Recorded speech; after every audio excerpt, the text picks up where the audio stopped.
time for And the Winner is Motorsports Show, a production of the ETV Live Auto Sports Entertainment Network.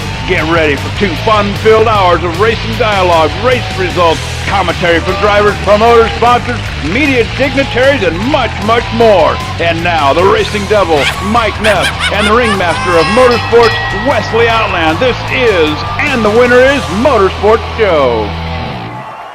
Ladies and gentlemen, welcome to the December 3rd edition of And the Winner is Motorsports Show, a broadcast of the ETV Live Online Auto Sports Entertainment Network.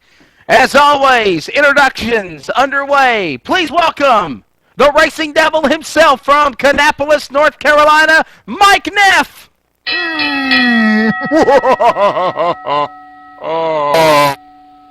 you been, my friend? I'm doing surprisingly well, brother. Did you go fishing? I killed Bambi this weekend. Oh, you killed Bambi this weekend? I killed Bambi. It was great. It truly was Bambi, too. I thought I was shooting Bambi's mom, and then when I went and found the carcass, there were these little itty-bitty antlers about 3/4 of an inch to an inch sticking out of the top of the head. That is so wrong. Truly was Bambi. Wrong. You shot Bambi. I did. And Bambi by ran the about way, 50 yards and fell over dead. And by the way, the Highway Patrol in all over the United States is urging drivers, motorists, in vehicles, on the interstate, please pay attention and look out for those fawns, those deers, those Bambis that Mike Neff wants to shoot. Look out for them, because even if you look out for them, you can still hit them. And I am living proof of that from just about a month and a half ago on my way up to Martinsville. I took one out, and it was pointing. I'd have rather shot it than ran over it with my car. Or rather ran into it. I didn't run over it. Absolutely. Man, I'll tell you what, we got a great show lined up tonight. You didn't introduce yourself, dude. Come on now. Well, you know, I don't want it to be all about me. I want it to be about you, you know. Well, I understand, but you still got to introduce yourself. Everybody just thinks you're the talking head. With no well, I am the ringmaster of motorsports, Wesley Outland. There you go. That's what I'm talking about. And ring the bell somewhere along the way, executive producer, the man of the boards, John Wesley, in production. The man, the myth, the legend, the chief cook and bottle washer at Clary Speedway. What?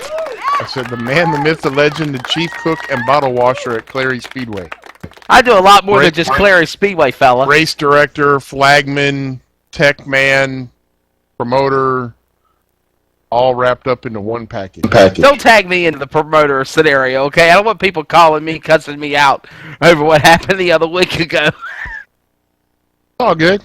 Somebody's got to make the decisions.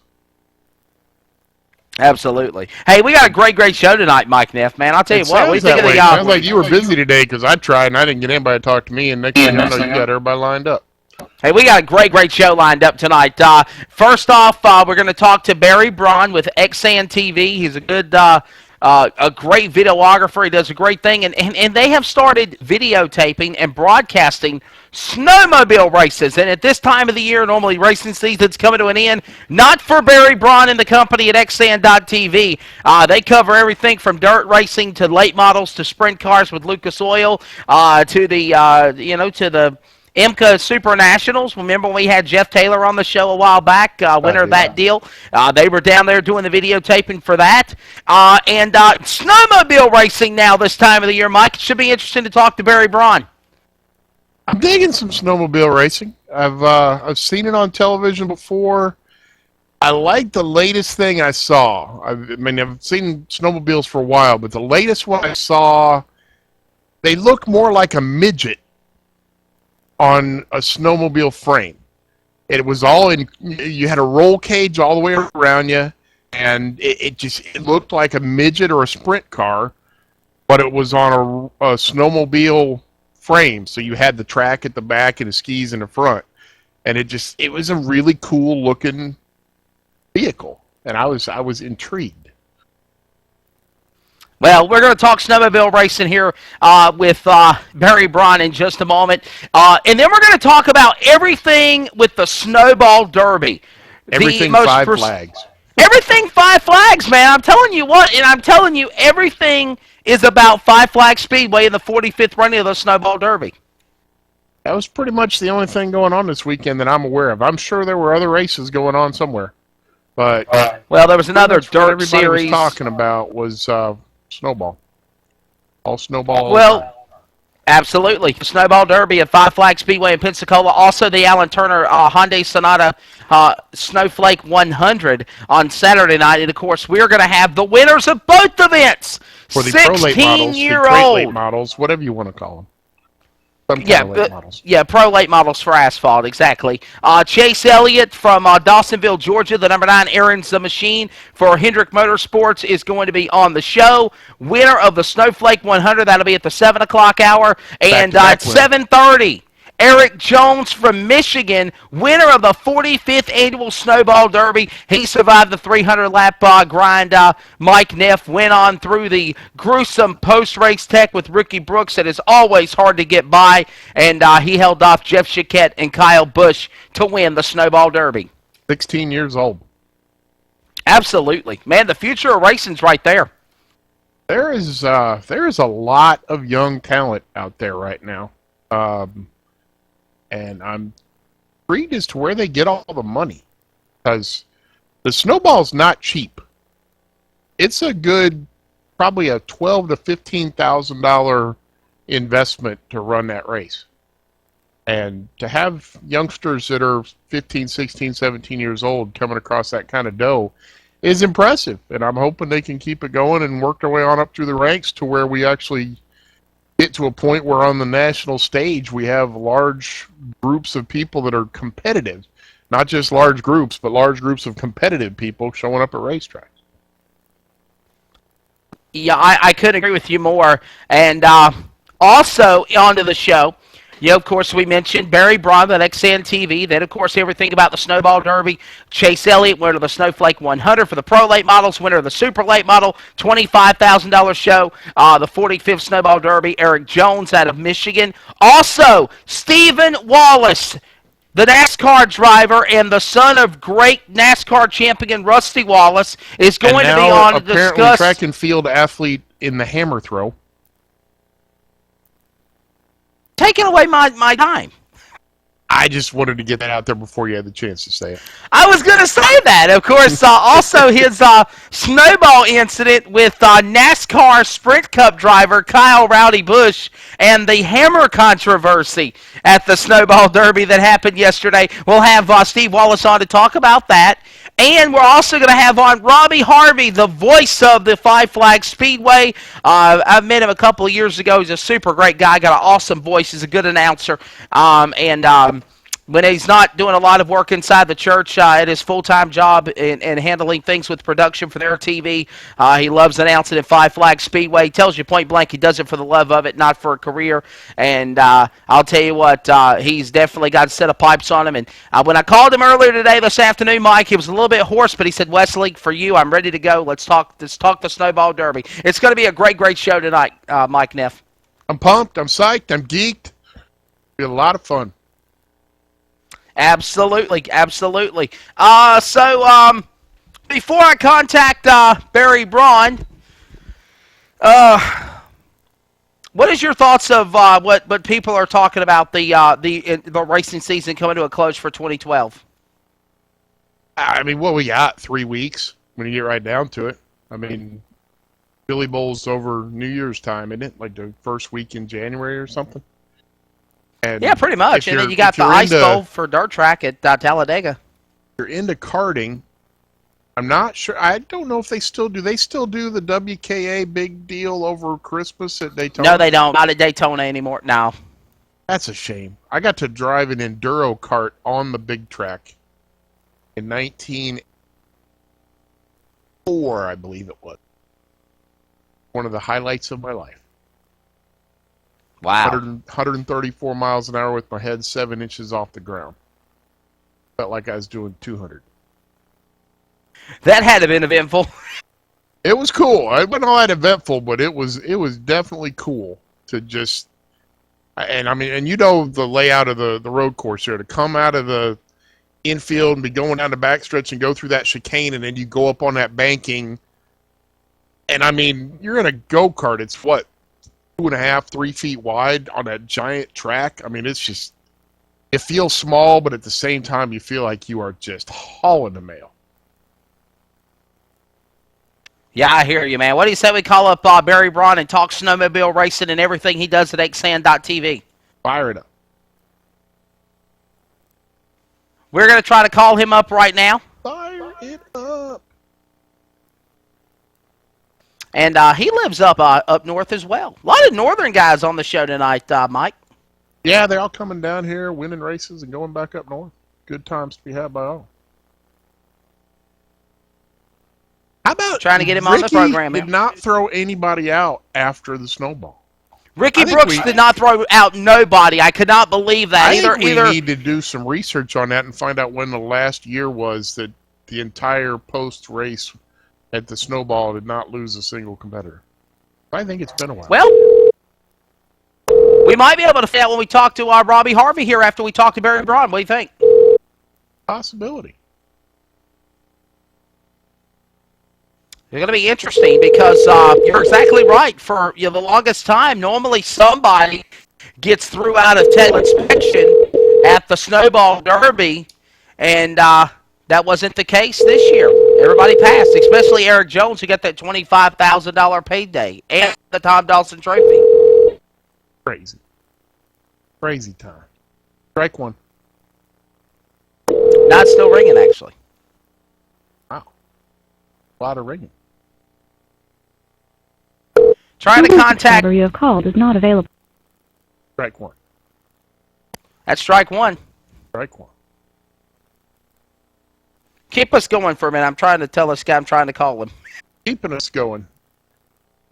How about, have you had a look at the Chevy SS? It's going to be the Chevy entry in 2013 in the Cup Series. It makes me think a lot of the Dodge Charger when they rolled that dude back out when Dodge came back into the series. I know a lot of people aren't happy with the new Chevrolet logo that they were showing at the NASCAR banquet on TV. They have a new logo? Yeah, yeah. Really? All right, I've been informed to try again. Try again. Maybe his phone doesn't ring like Langley Austin's doesn't ring. No, he said he just walked out the door. He walked out, missed it ringing. Sorry about that. We'll give Barry Braun another shot up there in the and like I said, man, the guy at xn.tv, I'm telling you what, Mike, he does everything broadcasting at the Winter Nationals, Lucas Oil late models, midget cars, the IMCA modifieds. He was at the IMCA Nationals. He was the one at Boone Speedway, Mike Neff, when they were still doing updates at almost 4 o'clock in the morning of heat races that still remained in the way in Iowa. Oh yeah, that first night Nick Hoffman was telling me he quit watching the internet feed at 1:30 in the morning, and they still had like 30 heat races to go. Barry Braun, how you doing, my friend? Welcome to the broadcast here on ETV. I'm doing very well. Man, I'll tell you what, real quickly, talk about xand.tv, how it got created, how big it's became in the last 2 or 3 years, and what's the next step for 2013 coming up here in less than a month and a half away when you'll be joining Fast Track down there for the Winter Nationals at East Bay. Well, what happened is East Bay 3 years ago is actually when we started. And it started more out of I had done some work with the Lucas Oil Late Model Dirt Series, doing their audio work a year before. They had called their guy that did the audio, didn't show up, and so I scrambled, and within about 4 hours I had something going for him to get the audio live from East Bay in 2008.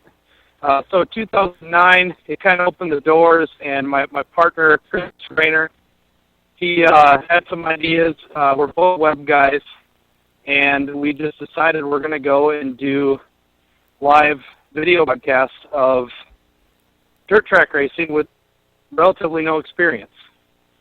And the rest is history, right? Pretty much. Yeah. I mean, we got lucky. We did buy some good equipment to start out. and what's happened in the last couple of years. Of course, we've done East Bay the last 3 years. We're actually going to announce a 3-year extension at IMIS this week. Then on top of that, I've gone away from the web stuff, and now our company is full on into video production nonstop. Right. And so we laid some groundwork at East Bay in 2009 there.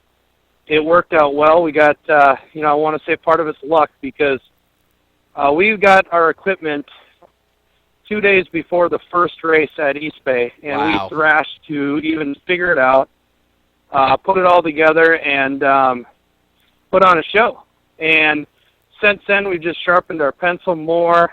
We've gotten a lot better at production, things like that. And then we've went out and done some shows like the IMCA Super Nationals at Boone, and we've done snowcross, off-road, all kinds of shows, and it's paid off. It's I think when I discuss this with other people, we're starting to hit our stride now, and it's 2013 is going to be a very big year for XAN for many different aspects. And I wish I could say everything, but we're leaving actually a couple announcements for IMIS Thursday at 12:30 in the afternoon. Hey, by the way, buddy, I will be at IMIS this weekend. We need to hook up and meet each other in person. We've developed quite a relationship talking one-on-one on Facebook and Twitter. Definitely look forward to meeting you in person up there this weekend at the IMIS show in Indianapolis, Indiana.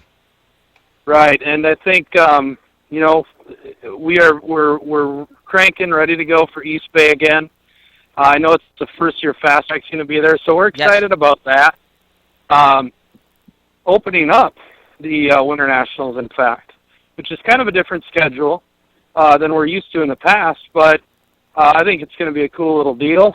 I know Fast Track, you guys have done a tremendous job with digital media yourselves. Yes. And then that Fox deal that you recently got. So, whatever we can do to present Fast Track in a fashion that you guys want to see, we definitely want to touch base and make sure that the presentation of the show is more than anything, and this is what I've really been striving for, is entertainment. And races are one thing that we have learned over the last years, and especially the last 6 months that we really implemented, is entertainment. Anybody can watch a race. Makes it an event is learning the personalities and the people that are involved in the sport, not just watching a race. Absolutely. And that's kind of, we need that info. We need to know who those guys are. So when we do that, we can show people, hey, these Fast Track guys, they may not, they aren't the biggest names in dirt late model racing, but it's one thing that I've learned, especially working with IMCA, is it don't matter if you're the quote-unquote major leagues, because there's some personalities and drivers out there that will knock your socks off. But you just got to take the time to get to know them. Absolutely. And so, yeah, we're looking forward to that, and we're in booths 1054 and 1056 at IMIS.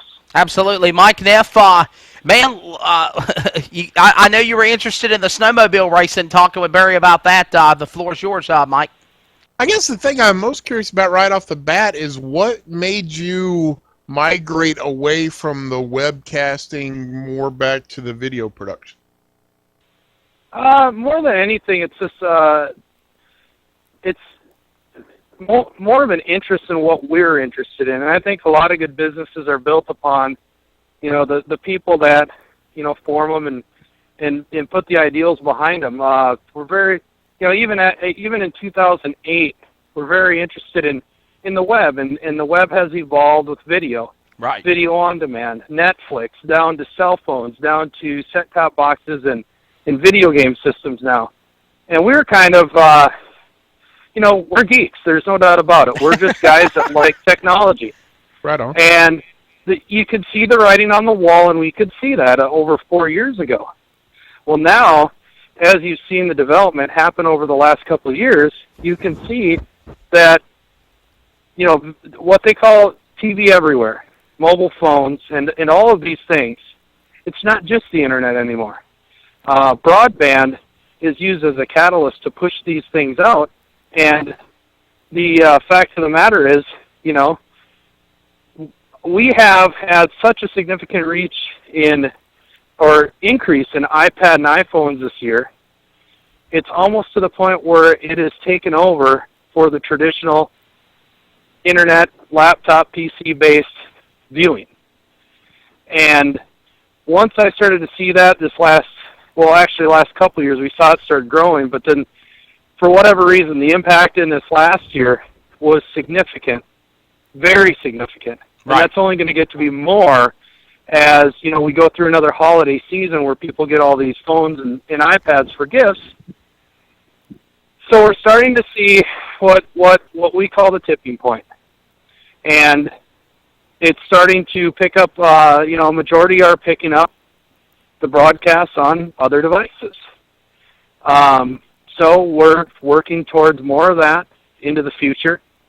And I'm not saying that we're going to get away from the web, but the web has always and will be the catalyst for, you know, our interest in the technology and what we've seen happening. I don't want to say we're fortune tellers by any means, but as you can see in any form of media, newspapers are, you know, basically non-existent these days. Exactly. Yeah. And so radio, while it still has its use, it's a big evolution process with, you know, first they had satellite radio going to digital radio. Now everybody's into Pandora's, Spotify's, and things like that. Right. Yeah. It's a constant evolution, and you know, it's just like any form of media, like for instance, vinyl records to 8-tracks to cassette tapes to CDs to MP3s. So when it comes to video, we are at the cusp of it now, the tipping point. As broadband becomes more prevalent in the next couple of years, TV as we know it won't be there.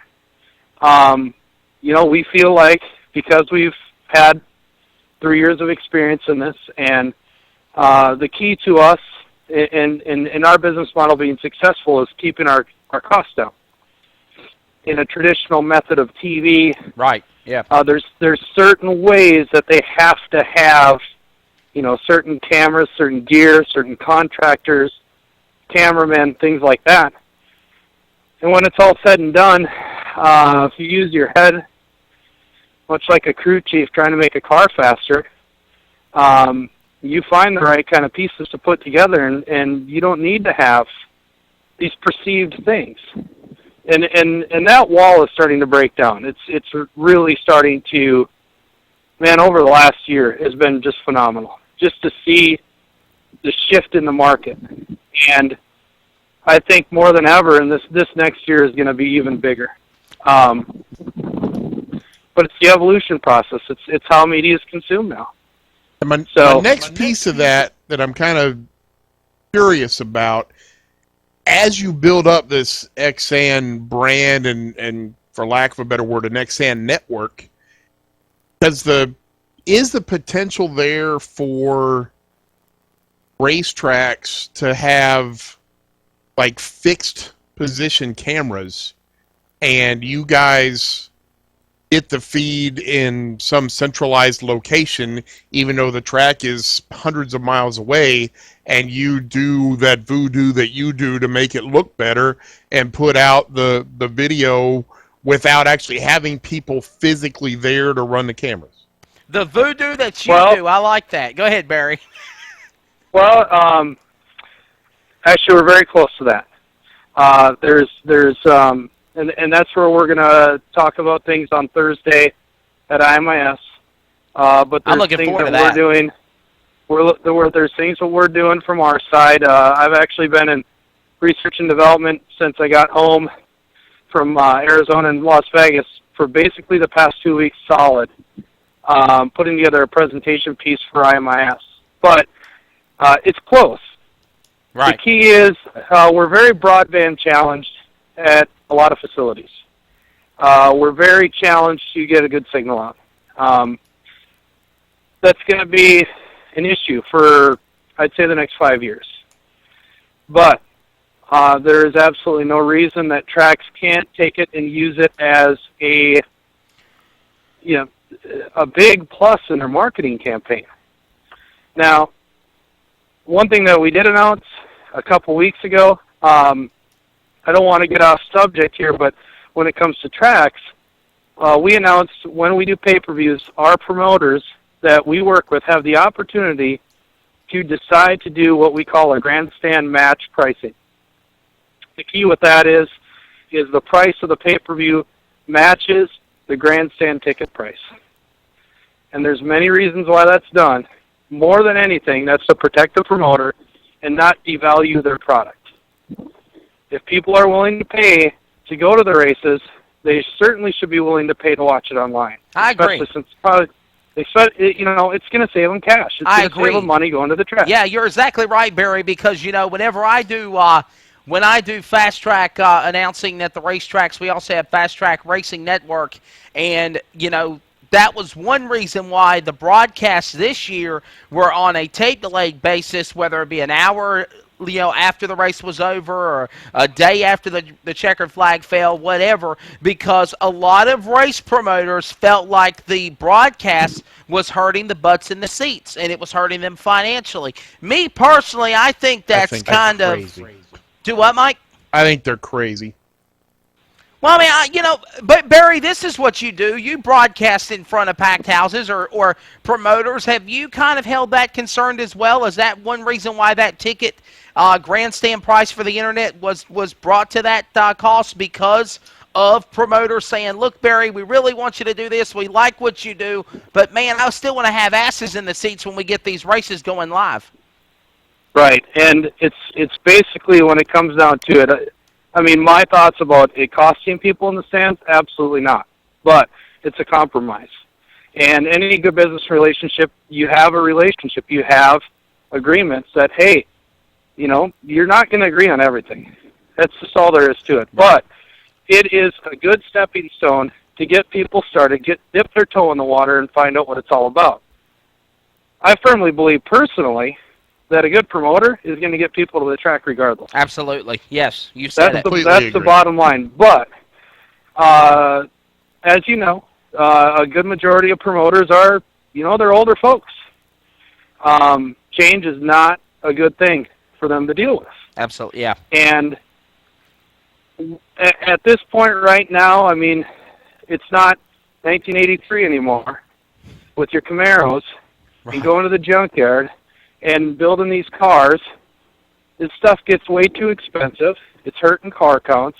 It's just crazy what's going on. And then from a traditional promoter's standpoint, it's not back in the day where they just go take out a newspaper ad, a TV ad, and a radio ad, and they got a crowd in.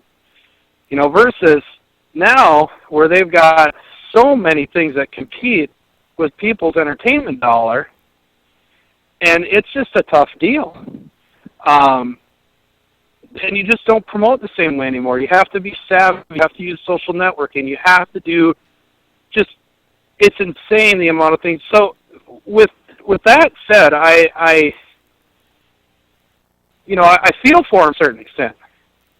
And you don't want to devalue their product. Absolutely. I firmly believe that our reviews are good enough that they can command that price. Definitely. Hey, time is growing short, Barry, man. We got to get our next guest on the line here in a moment from Five Flags Speedway, Stephen Wallace, NASCAR driver. But real quickly, before we let you go, just kind of dab a little bit into that snowmobile racing. Well, I can tell you right then and there with snowmobile racing, which we're going to continue that this year at a facility called ERX in Elk River, Minnesota. But it's more of a grassroots type weekly racing thing under the lights on Thursday. Wow. Which is a really cool deal, and it's actually going to be the only free broadcast that we do moving into 2013. But the key to that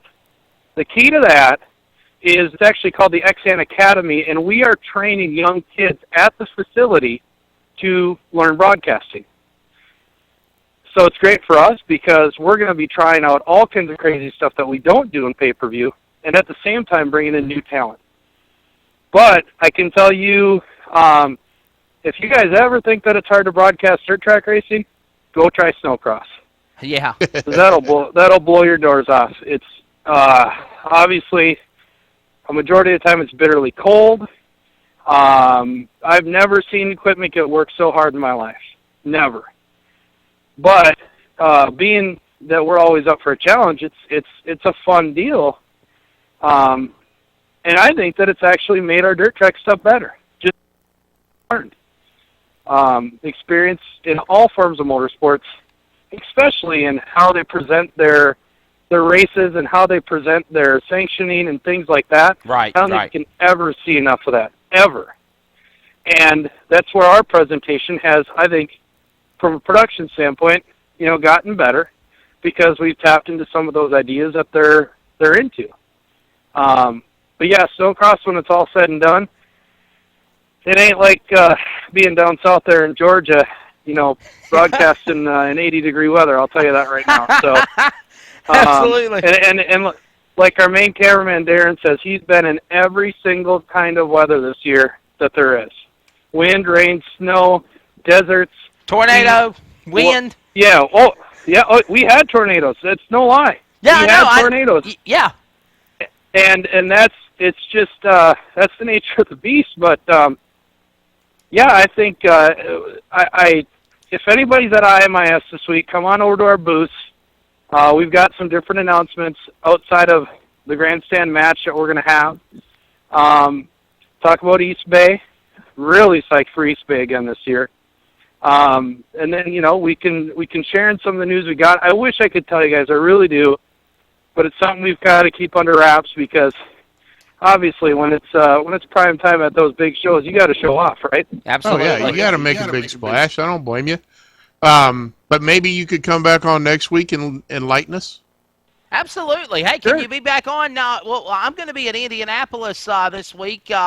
I guess you'll make the trip back home, Sunday, Monday? You'll be able to be back on Monday night? Yeah. If anytime you guys want me on, I mean, when it comes to technology and the beautiful part about the job that we do, we're so passionate about what we do. Every single guy in our crew is so passionate about what we do. Absolutely. Passionate about racing, passionate about technology. So that's one thing that I think has led to our initial success and going forward. I mean, I was up till 3 o'clock in the morning last night just doing R&D. Wow. I ain't getting paid per se to do it. Right. But I'm so jacked up on the fact that I'm working on this certain piece of software or hardware, and it makes our job that much easier or makes our stuff look that much better. I don't care what time of the day it is. Absolutely, no doubt about it. Barry Braun, thank you so much for your time, my friend. Go online, www.xand.tv. I believe that's the website. Am I correct? Yes, sir. And, hey, John Wessling, ring the bell. We've already got our first guest for next Monday night. Barry Braun will be back with us again because, man, I hate to cut you short, but we got a lot of other great guests and drivers recapping the Snowball Derby and everything. And but, man, I really wanted to get you on, but let's definitely get you on for next week. I'll tell you what, I'll just give I'll give 30 minutes to you or maybe even an hour to talk about everything because, Mike Neff, I was finding it very interesting. This was like going to broadcast equipment school one-on-one with Barry. Oh yeah, most definitely. I'm curious. I mean, I know how much you love when I talk about Millbridge all the time, but I know last year we were talking to some guys about Millbridge that were talking about that kind of technology where they would have fixed cameras at the track and you could, your shows would be beamed live and it wasn't going to cost you anything, and it was kind of a cool deal that basically you could have your races broadcast worldwide on the internet and it wasn't going to cost anything. Now, after talking to them, of course, and you find out, well, yeah, but we want you to buy $4,000 worth of equipment to do it and all this kind of stuff. So it got a little pricey really quick. But the price of stuff is coming down. These guys are starting to realize that if they can get their cameras to the tracks, then they can sell advertising on their end and recoup some of that money. And if you're putting on a good product, in the long run, it's going to bring more people to your track, which is going to make their product better, make your product better, and everybody's going to benefit in the long run. I just have one thing to say to close this subject, Barry, and we'll let you go. But when I was at the World Finals at Charlotte, I met Steve Post with MRN, and we were chatting it up in the media center outside talking and stuff. And one thing he told me was that, like what you said, radio and television is evolving. It is changing. There is more people tuning in to Motor Racing Network or PRN for a NASCAR broadcast via the internet by their stream than what they used to have on FM and AM affiliates all over the country. They're still there. That is still is the market, but the internet is taking over with people listening to broadcasts for MRN, and that's even for NASCAR. This is the way I look at it, and I'll just close it with this. You can take big major cable networks, and you have your 8-camera, 10-camera broadcast, whatever, what have you. You have a crew and all of that, and all the cost that goes involved with that. Absolutely, yeah.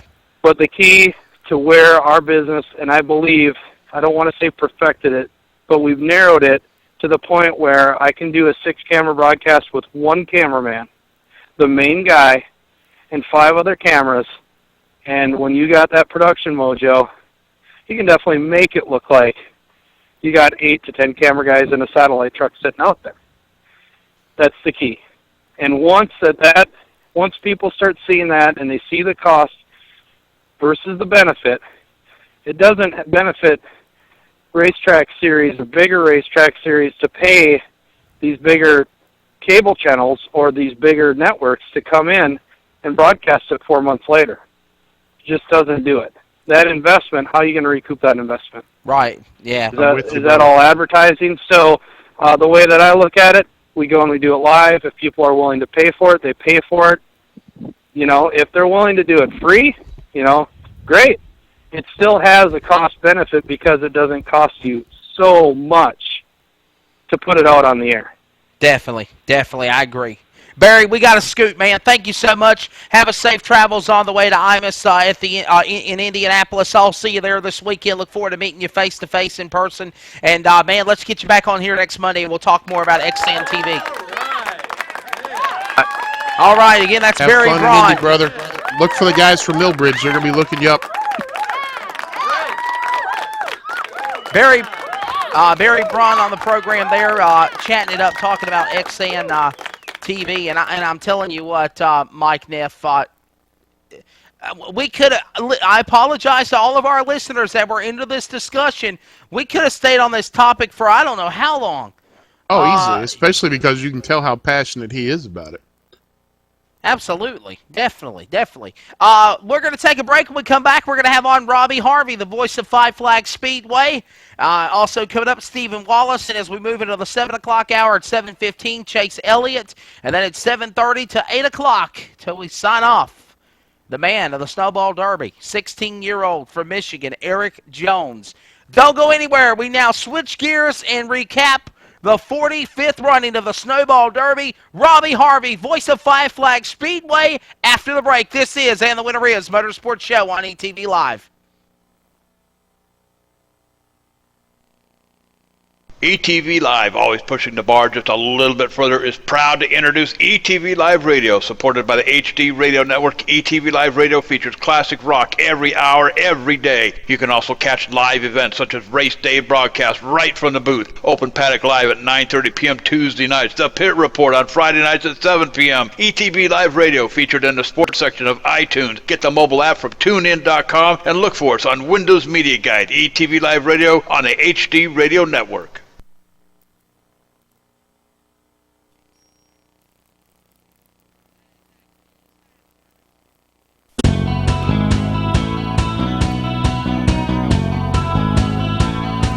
Shortway Real Estate Incorporated, conveniently located off of intersection 91 and I-77 in Wytheville, Virginia. Services all of Southwest Virginia in residential, farms, recreational, and commercial properties. The company is owned by Jason and Judy Short. Judy has been in the real estate market for over 15 years and is the broker of Short Ray Real Estate. And they have two of the top agents in Southwest Virginia. Their goal is simple: to provide the best customer service and build business on repeat clients. You can get pre-approvals in less than 20 minutes. They have many properties located on over 300 websites nationwide.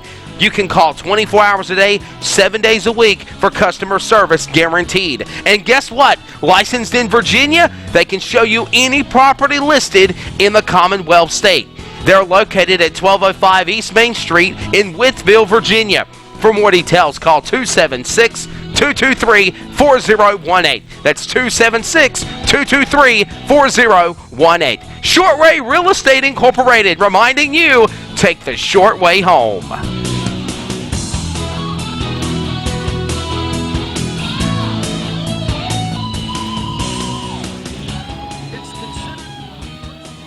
Short track race in America. And in December, the racing world will gather in Pensacola to etch their name in the history books forever.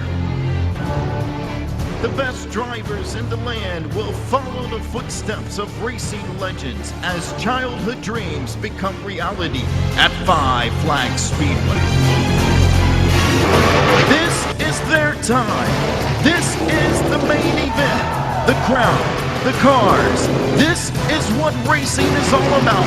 For 300 laps, they will battle side by side to conquer racing royalty. Blood, the sweat, the tears come down to the biggest race of their careers. This is the Snowball Derby. And welcome back to AndTheWinnerIS Motorsports Show on this Monday. The Racing Devil, Mike Neff, is in the house.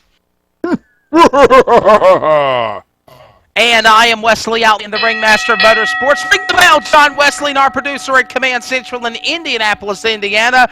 Back home in Indiana. Looking forward to seeing. Again, do what? Back home again, not just back home. Get right. You know home what? of You're IMIS, You're though. cynical. You are the ETV Simon Cowell, okay? If you're going to sing it, you got to sing it right. No, that's just the way it works. Back Now, again in Indiana. Is John That's Wesley going to be at the IMIS show with you, hanging out this coming weekend? Me and John are going to hook up and finally meet face to face, and we're going to do a couple of sim race broadcasts from his house. Looking forward to doing that, and yeah, he's going to hang out at the IMIS show. Going to be in the basement doing the sim broadcast? I'm tired of you talking your smack, okay? I'm just asking. Are you going to be in the basement while you're doing the sim broadcast? Hey, John. Hey, Wesley.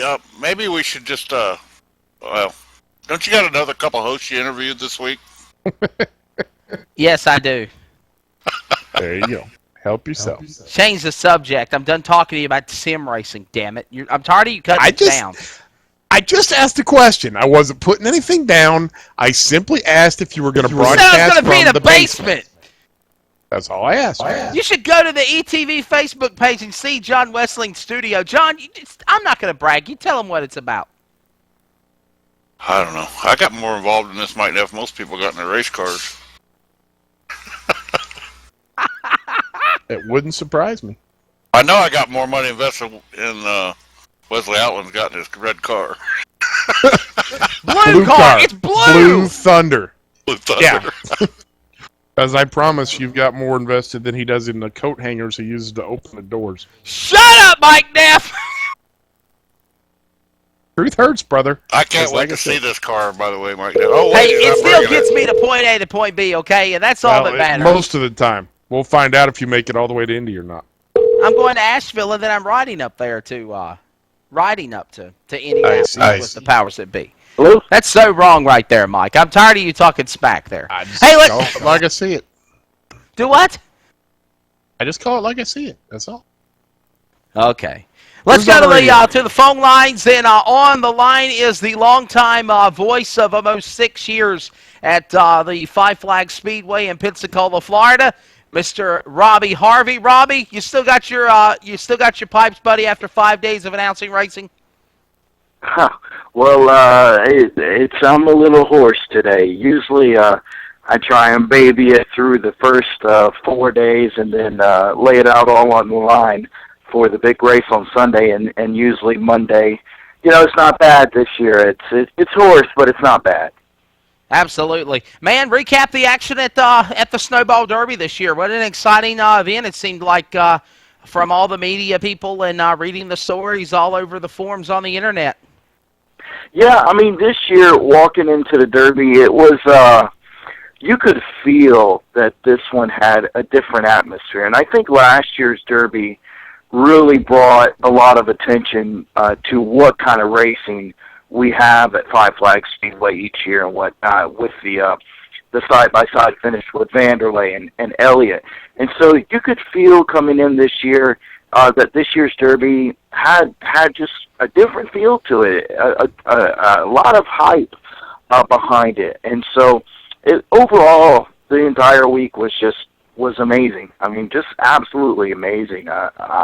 This Derby on Sunday was just an overall fantastic race. There was drama, a lot of controversy, a lot of screaming and yelling and hammer throwing and all kinds of things. So, I mean, you couldn't have asked for more. It was just simply spectacular. And frontstretch.com editor-writer Mike Neff, what's your thoughts for questions for Robbie Harvey?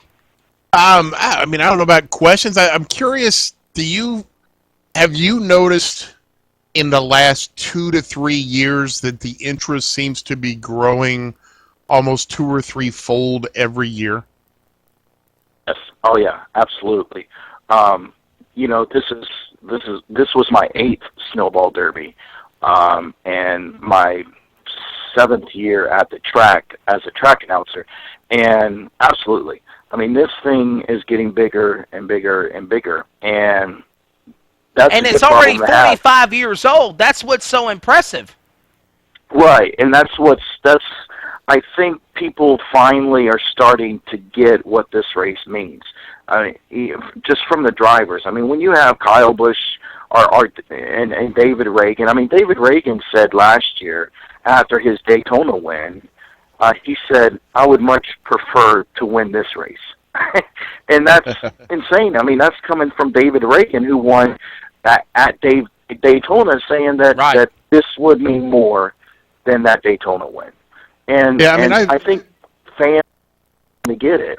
And I think people, and with guys like you guys, the media, all the attention that we're getting from the media, it just seems to be getting bigger every year. There's now a waiting list. I mean, this is how big it's gotten. This year I wanted to get a RV out there so I could just stay at the track. And they literally told me, if a spot opens up, we'll get you in there, but there's a long list. Wow. So not even I can get an RV. And you're an employee for the racetrack. That's right. So, I mean, I that's think how big it is. There's a waiting list to have an RV spot at the Snowball Derby, and it's just spectacular. It's pretty cool. Okay, Mike, go ahead. I think, and again, there's a multitude of theories on things, but I think a big part of why it has taken off so much in the last 2 or 3 years is smartphones and iPads and what have you being able to take video. Because you could always follow, for whatever it's been, since 51's been down there 6 or 7 years, they've had to cover it live stuff, but especially last year, you had that video that came out of the wrecking that was going on and the guy that rolled, and yeah, that was Boris Yurkovic, wasn't it? It gave that people Derek, Thorne. Okay. Yeah, it was Derek Thorne. Derek Thorne who flipped last who had year. a really bad week last year, if I remember You're exactly right. The Derek Thorne crash last year, I remember looking that night on YouTube, and there was at least 5 to 6 videos already uploaded. Yeah, you had a bunch of different camera angles, too, which is a perk of having people with the smartphones, because there's people sitting all the way around the track, so you get different angles. Right. And this year, we really encouraged people to use Twitter and upload their pictures and use hashtag Snowball Derby, and it worked. Snowball Derby was trending yesterday. Yeah, I know. At on one Twitter. time, it was the number one trend at trending one point in tweet time. for a lot of the time on Twitter yesterday. It was beating the NFL, which is phenomenal. Pretty cool, and it probably was right after when Kyle Busch spun TJ Reed, because there was a huge reaction on Twitter that we saw.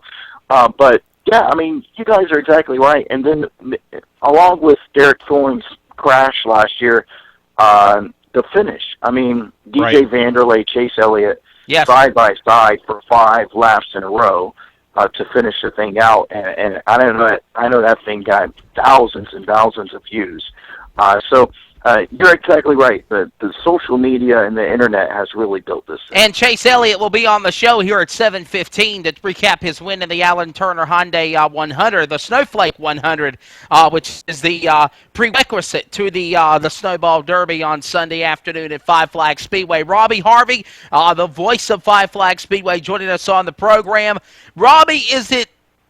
I don't want to say nothing out of line, and I don't want you to say anything that might get yourself in trouble, but is it safe to say that a lot of the super late model regional drivers or grassroots drivers are pretty much ticked off at NASCAR sensation Kyle Busch and the way that he raced everybody yesterday? Because I've received numerous messages and text messages and calls from friends of mine that went to the race, and I hate that I didn't go. I had an opportunity to go. I decided at the last minute not to go because I knew I had to go to Indianapolis for the IMUS show.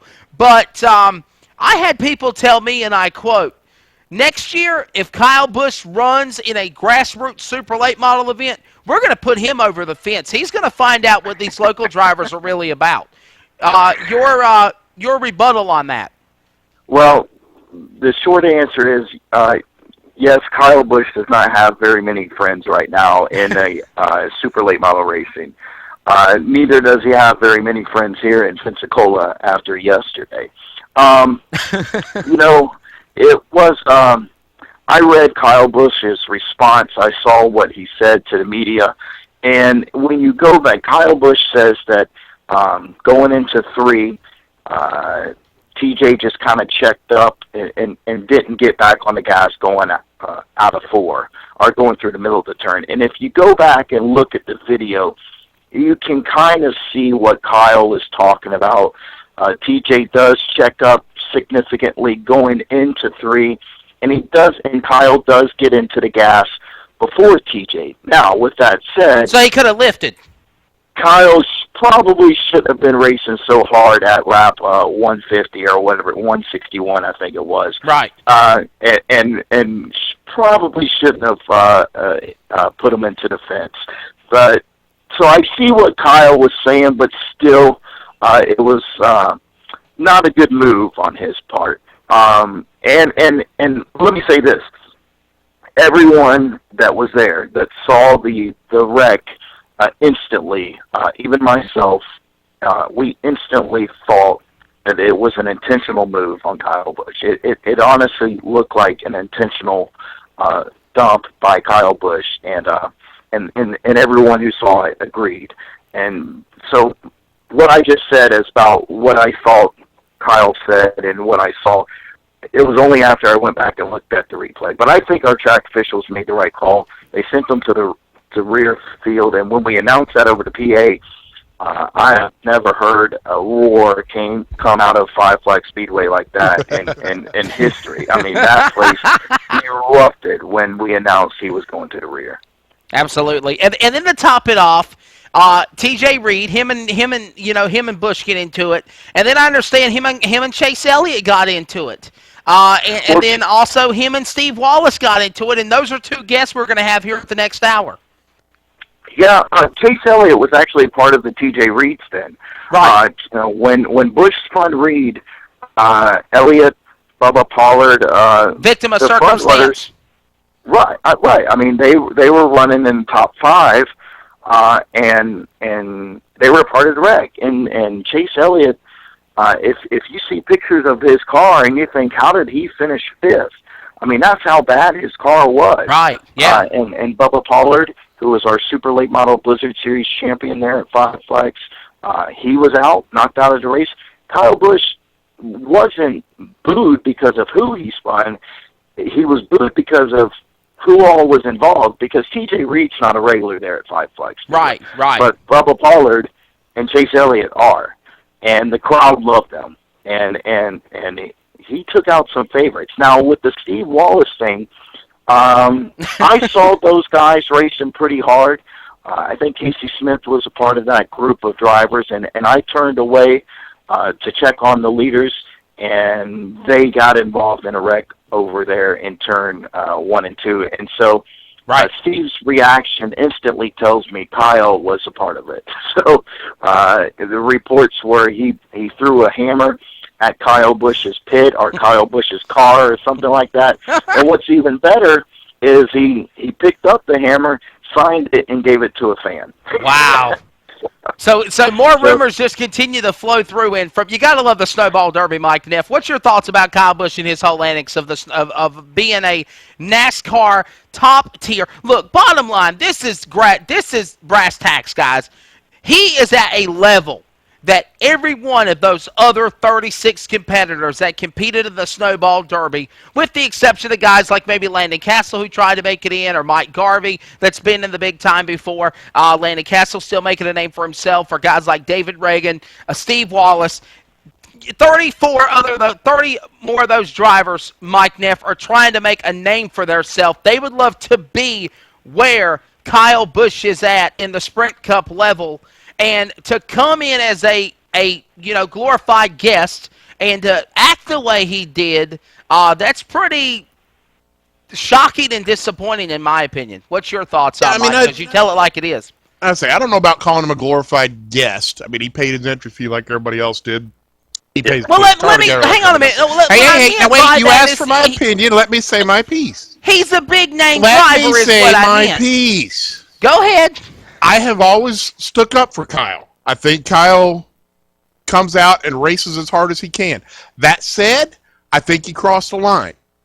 There's a standard or a level of behavior that is anticipated of a cup level driver who comes back to a local track to race. And if you are at his level and you come back to run at a local track, you need to do it better, faster, and cleaner than the local guys are doing it. I agree. And from what I understand, again, I was not there, I did not see it, but from what I understand, he was not better, faster, and cleaner in this deal. He flat out said, and I haven't found his response yet either, but from what I understand, he said that TJ ran him up the track, the corner before, and it basically was payback. And the bottom line is, if you are a Cup champion, if you are a NASCAR champion, and I mean, even somebody so much as Philip Morris or Lee Pulliam, once you've attained that championship status that puts you at that level, you need to do it better than the other guys do because it's expected of you. And the bottom line is, I thought Kyle was making some strides a couple years ago. He showed up at some local tracks. He ran hard, but he ran clean. He didn't get any kind of incidents. At the end, he was sticking around, signing some autographs, being really friendly with the local drivers. In the last year to two, it seems like he started to regress a little bit. And it's disappointing when somebody of his stature shows up and ends up not only not taking care of himself and his car in the way you expect him to, but ultimately costing other drivers money, which is what he did. Now, granted, Chase Elliott ain't paying for his car, so that's an exception to the rule. But Bubba Pollard, Ross Kenseth, some of the other guys that got caught up into things with him, they don't have the kind of budget that Chase Elliott's running on or that Kyle Busch is running on. And for him to come down there and cost those guys money, A, purse money, because they didn't get the finish they should have had, but B, the money to fix their cars is not cool. And I stick up for Kyle. I appreciate the fact that he comes to local tracks like this. It helps the promoters out, although you don't really need it at Five Flags for the Snowball, but it helps promoters in general when he shows up for the Rowdy or he shows up up in Maine at the Oxford Plains and does these races. It gets people in the stands. It's a great thing. But there's a level that he needs to perform at that is expected to be a higher standard that goes along with him being a Cup driver. And in the last year or so, I don't think he's living up to that level. Robbie Harvey, your answer to that? I know you were trying to cut in there when Mike was talking. Well, one thing we talked about in the booth after the race was over, in the end, what he did midway through the race came back to bite him, because let's face, this is the Snowball Derby, and he was racing Eric Jones there at the end, and Jones didn't pull away until I think four or so laps left to go. Right. But right. Kyle Busch, I mean, they were exchanging the lead a couple times, and Kyle Busch was on his bumper. And if Busch wouldn't have done what he did earlier, Busch probably would have had every right to rattle his cage, get him loose, and take the lead. But Busch was forced to race clean. We've seen it in the past. We saw it with Johanna Long and Landon Castle, with Johanna Spun Castle. I mean, we've seen it in years past, a battle for the lead in the final laps where drivers are putting the bumper to each other. But because of what he did earlier in the race, he knew, the race director, he knew all officials had their eyes on him. Exactly, yeah. And they knew if he made a move like that again, he would have been disqualified. Absolutely. And what's the race director's name at Five Flags? He don't play one bit. Is it Ricky, the tech guy? No, Ricky Brooks is our tech guy. Dan Spence is our race Dan director. Spence. Dan Spence. That's exactly what Dan said. He said as soon as Busch did what he did, he was going to end it right then and there, because he was not going to let the other drivers know that this is how we race this race. Now, if we're racing to the checkered flag for the Snowball Derby, the most coveted prize in our history, that's a different thing. But we're on lap 150, and it's not going to happen throughout the rest of the race. Absolutely. Hey, I got another question, Robbie, before we get ready to let you go here. Chase Elliott coming up here in about 7 minutes. Also, Stephen Wallace and the winner, Eric Jones, 16-year-old driver out of Michigan, winner of the 45th Road of the Snowball Derby. We're talking to Robbie Harvey, voice of Five Flags Speedway. As till we go to the off to 8 o'clock to sign off for And the Winner Is Motorsports Show. It'll be all about the Snowball Derby at Five Flags Speedway in Pensacola. If you missed it yesterday, you need to go ahead and order your tickets and be a part, and even possibly reserve your RV spots if that becomes available. But you got to be behind Robbie Harvey for the 46th running of the most prestigious short track event in America, the Snowball Derby at Five Flags Speedway. There was a topic that was brought up by a couple of other forums yesterday, and it was comparing the Snowball Derby to Martinsville Speedway's late model stock Virginia 300. And there was a talk about car count. Well, if this is supposed to be the biggest prestigious event, why did you only have 61 supers? Why did the late model stocks at Martinsville have over 80-plus cars? And I know, Robbie, that the car counts have been better at Five Flags. They did decline. They're back on the rise. Can you say that that is because of the economy and things are improving for that event? Oh, yeah, absolutely. Yeah, a couple of years ago, I think the most that the entries that we had in super late models was only, I think it was below 60.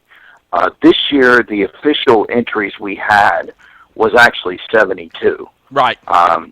So I don't know the exact number of how many showed up, but it was 62 or something to that nature.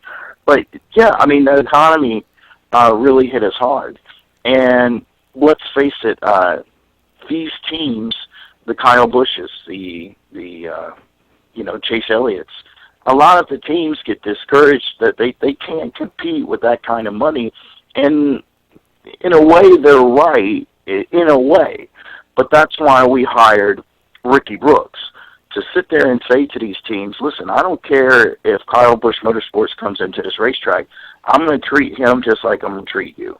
And when you said, and I know what you meant when you said glorified guest and Kyle Busch is treated as any other driver at that racetrack. It doesn't matter who you are.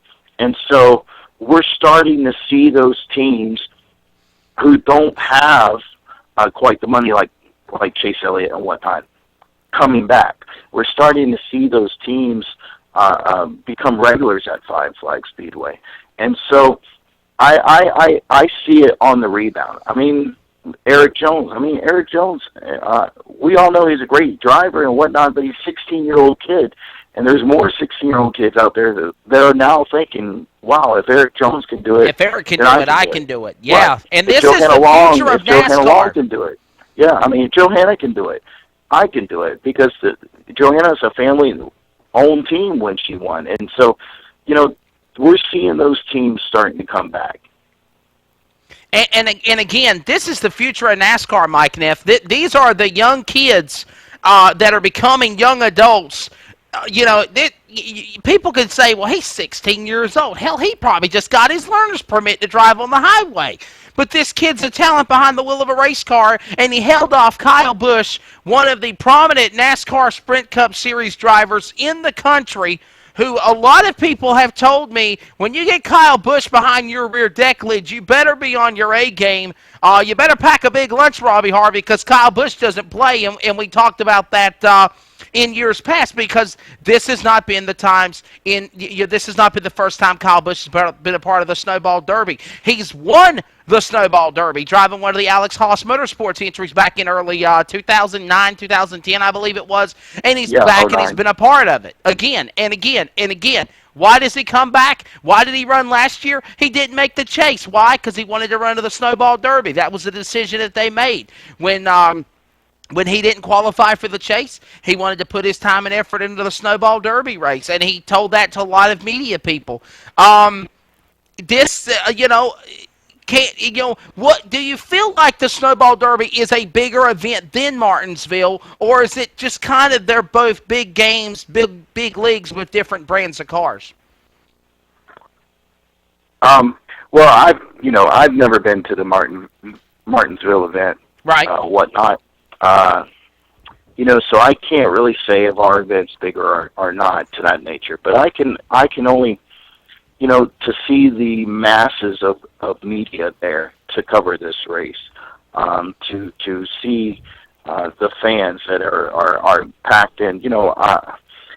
I don't know if you can judge car count based on how big your event is, but when I was doing research for this year's Derby, I told everybody it took me 2-3 days longer than usually, because it seemed like this year that the talent of drivers was so much better than years past. I mean, usually you get a couple of drivers and they don't really have much that you have to look at, and you can put it in there and you move on. This year, I would say out of the 60-something drivers we had, 62 drivers we had, 59 of them I had to do extensive research on, because that's how talented they were. And so I think you base your race, I guess, on the talented drivers. Who's who of racing is there to watch that race and be a part of that race. So I know that the Snowball Derby is special. I mean, we obviously saw that yesterday. Yes. And Eric Jones, I mean, this kid, a lot of people, I know you guys didn't see it, but a lot of people that aren't talking about it, Eric Jones raced Kyle Busch on the outside at Five Flags Speedway he was up there 7, 8, 9 laps on the outside, stayed side by side with Kyle Busch every way. And to do that at Five Flags, and to beat Kyle Busch by going to the outside and then coming back and getting them back on the inside, unbelievable. I mean, he truly did something special yesterday, and we look forward to having him back. And not taking anything away from Chase Elliott, because he's coming up here in about 2 minutes. We got to get off with you, Robbie. But in closing, Chase Elliott, what a great job he did in the preliminary event for the Snowball Derby, the Alan Turner Hyundai 100 Snowflake. Yeah, and Chase, I'll say this, I'll be real brief. The last time I saw a driver like Chase Elliott at Five Flags Speedway was a driver by the name of Joey Logano, just by the way he handles that racetrack at Five Flags. I mean, I'm telling, and I say this, I'm not blowing smoke, I mean this with all, Chase Elliott was better. It is better than Joey Logano was at Five Flags. he is smooth as he can be at that racetrack. I've never seen anything like it. I'm telling you, he is going to be something special on Sundays. Mike Neff, what's your thoughts of that, buddy? Don't get me wrong. I think Chase is definitely one of the drivers that is going to be there on Sundays in the not too distant future. I mean, fortunately for him, he's got it lined up now, and mind you, he has earned it. That he's in the Hendrick stable. He's going to be part of that family, and got the things lined up that will put him there on Sunday. But you have to earn it, and you have to be able to wheel a car. And there is no question that Chase Elliott not only can wheel a car, but knows how to race a car. He knows how to make his stuff last and how to take care of his stuff until it's time to go. And that's why he's been good in the 100. That's why he's won some of these prestigious races, because he knows how to take care of his stuff until it's time to go. Absolutely, no doubt about it. Well, Robbie Harvey, buddy, man, thank you so much for being on. It's been great having you on for the last half hour, chatting it up about the Snowball Derby. Buddy, we need to get you signed in here for next year.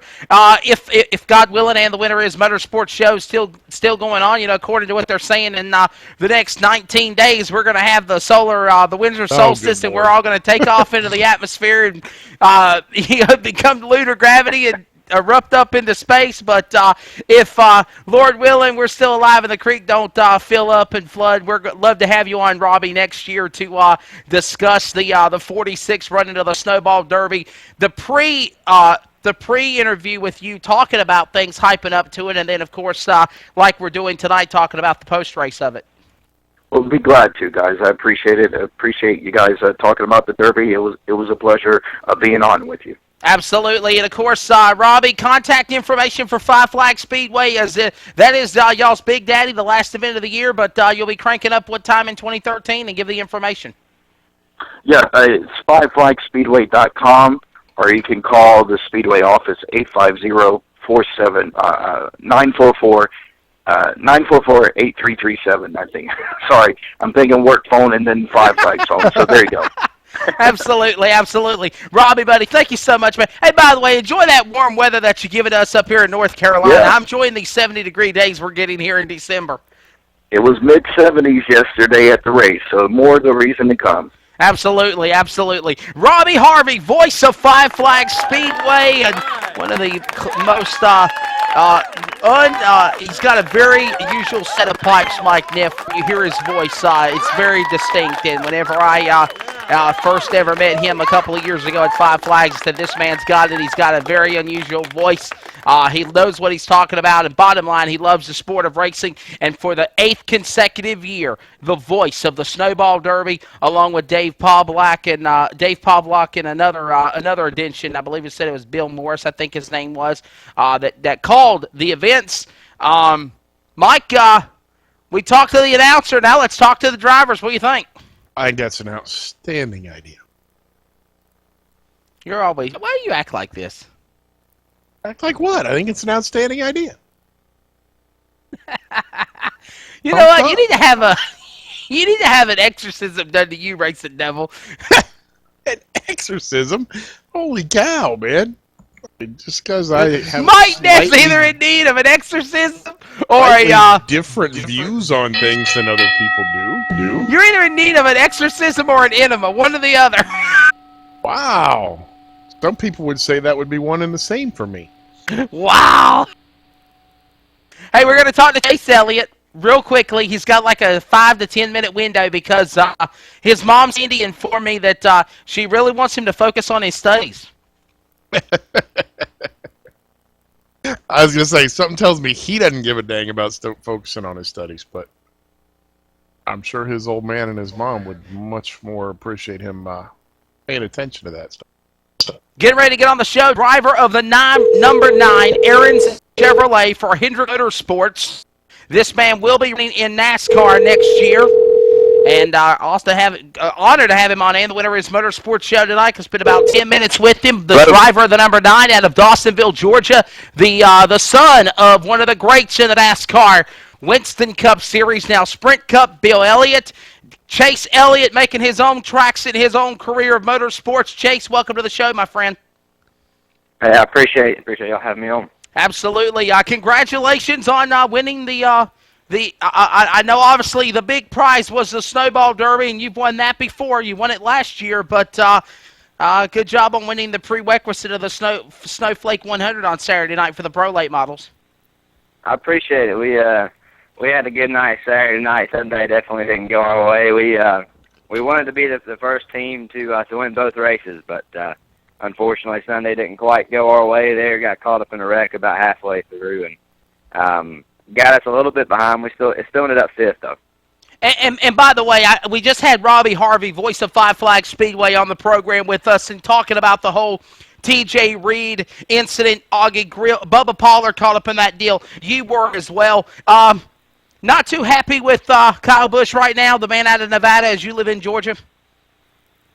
Yeah, I mean, from my vantage point, obviously, I'm sure things are a little bit different than other people saw it. I couldn't see a whole lot.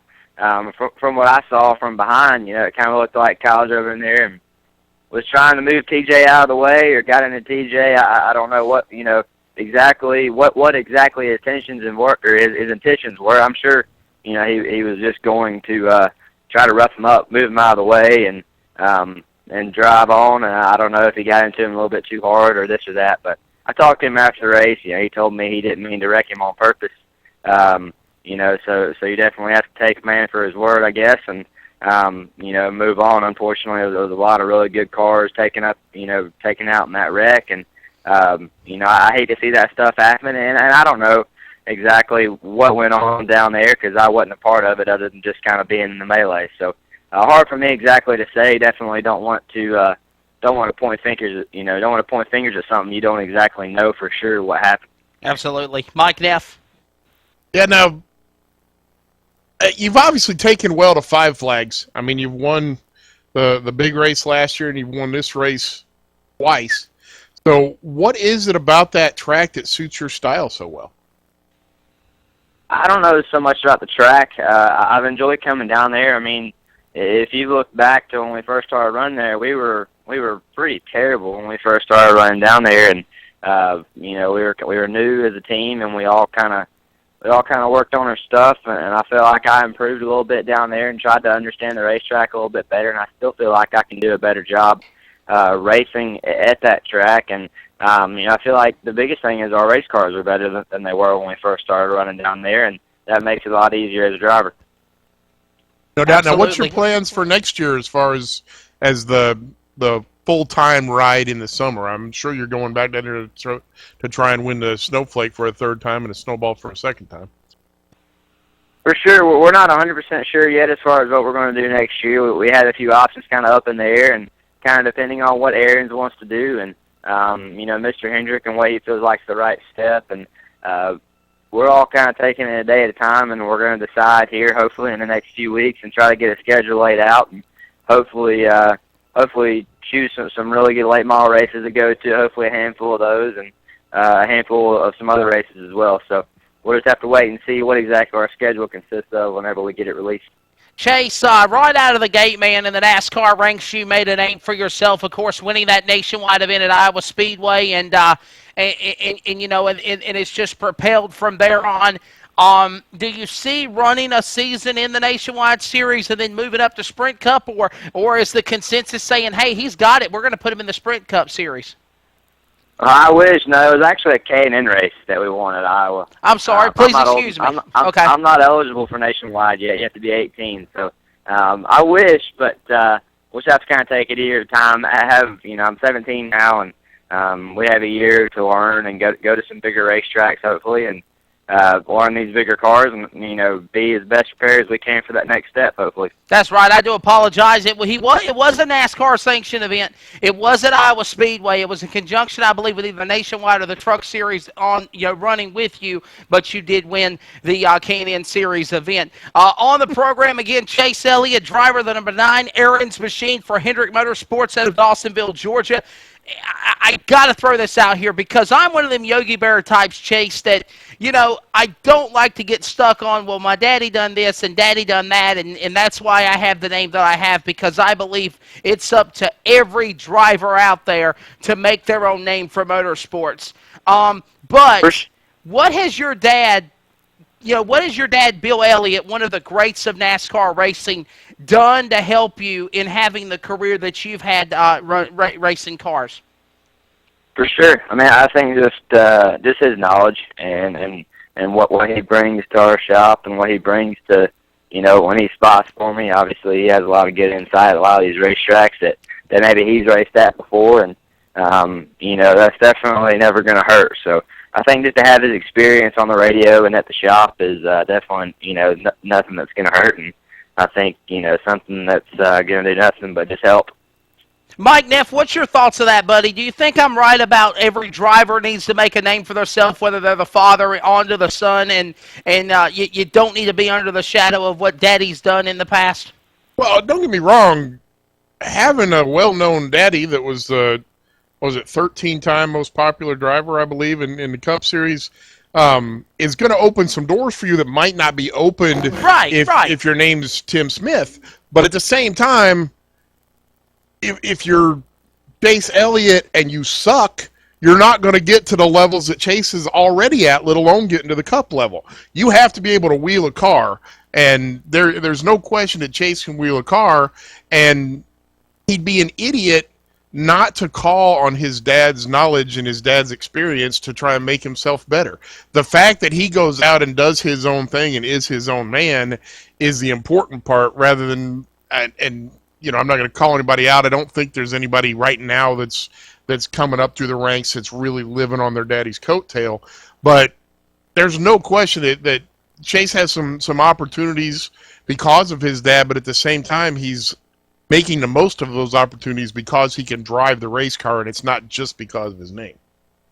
Absolutely. Chase, man, I got another question for you. You've run the Jegs All-Star Tour. You've ran CRA Super Series. You've ran the K&N E Series.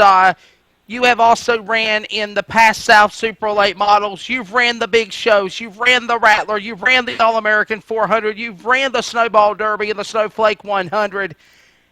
Out of all of these sanctionings, what do you feel is the most competitive racing out there? And bottom line, what you enjoy racing and being a part of?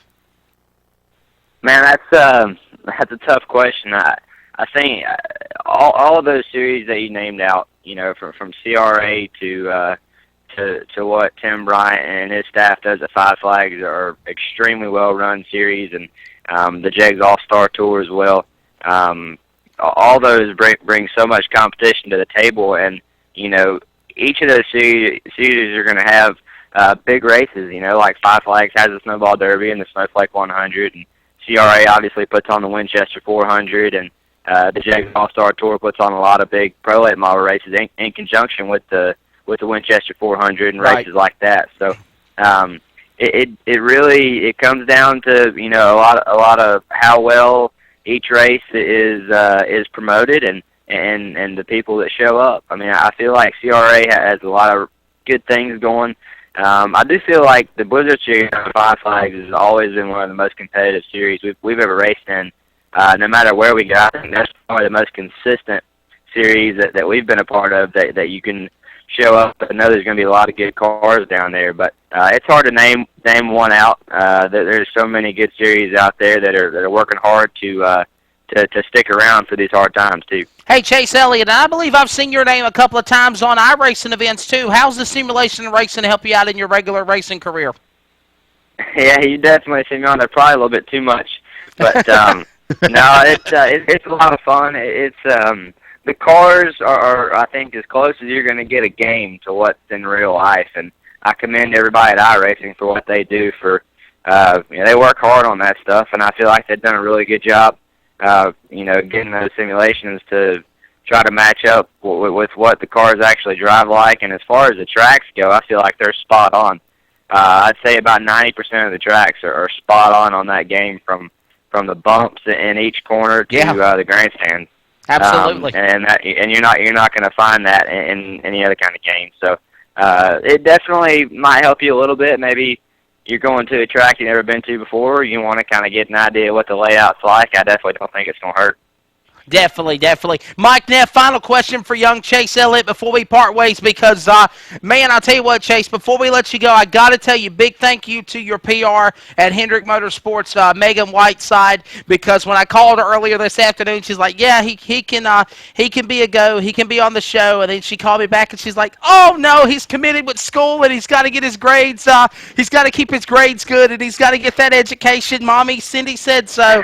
And then all of a sudden, I was like, oh no, this show just isn't going to be right if we don't have Chase Elliott on. And I said, well, we're keeping under 10 minutes. We'll get him on so you can get back to doing your homework. So thank you so much for having Megan and your mom, Cindy, for having you on tonight.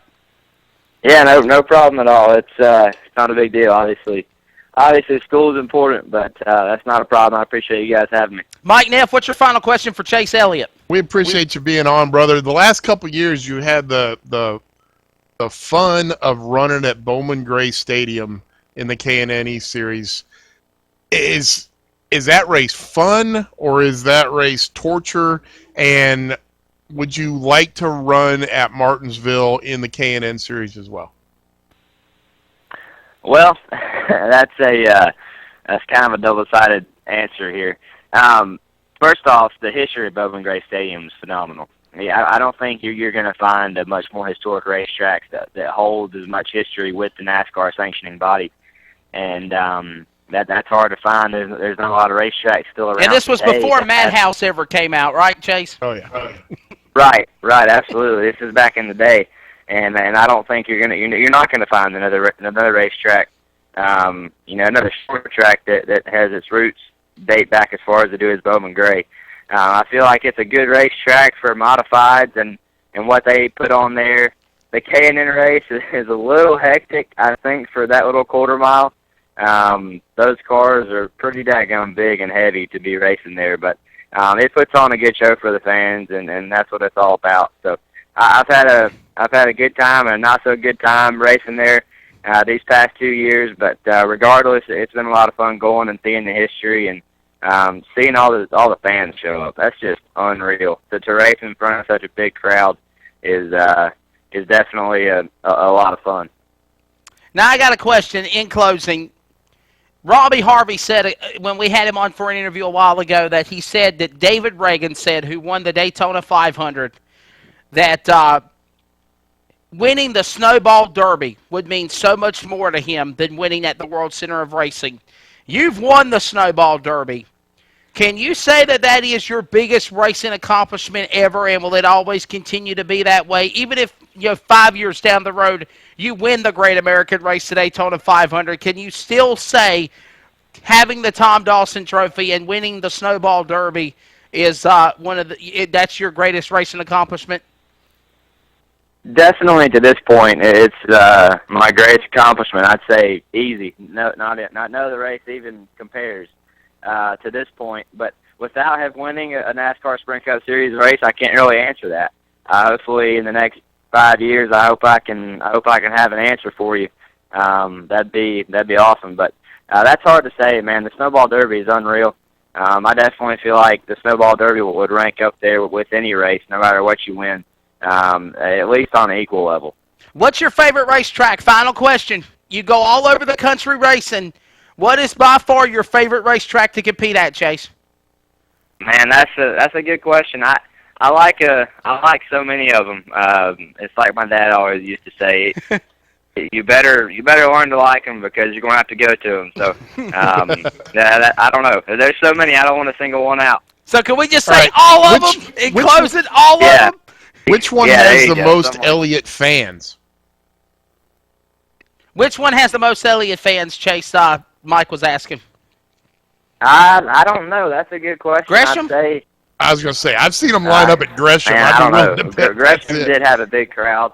I feel like there was a lot of people there supporting us, but that's hard to say, man. Hopefully we can have a big crowd everywhere. Absolutely, absolutely. Hey, before we let you go, Chase, thank out all your sponsors, man. Thank out Mr. Rick Hendrick and everybody, and Mr. Butler and everybody at Aaron's, and this is your chance to acknowledge them, and appreciate you being on the show tonight, Chase.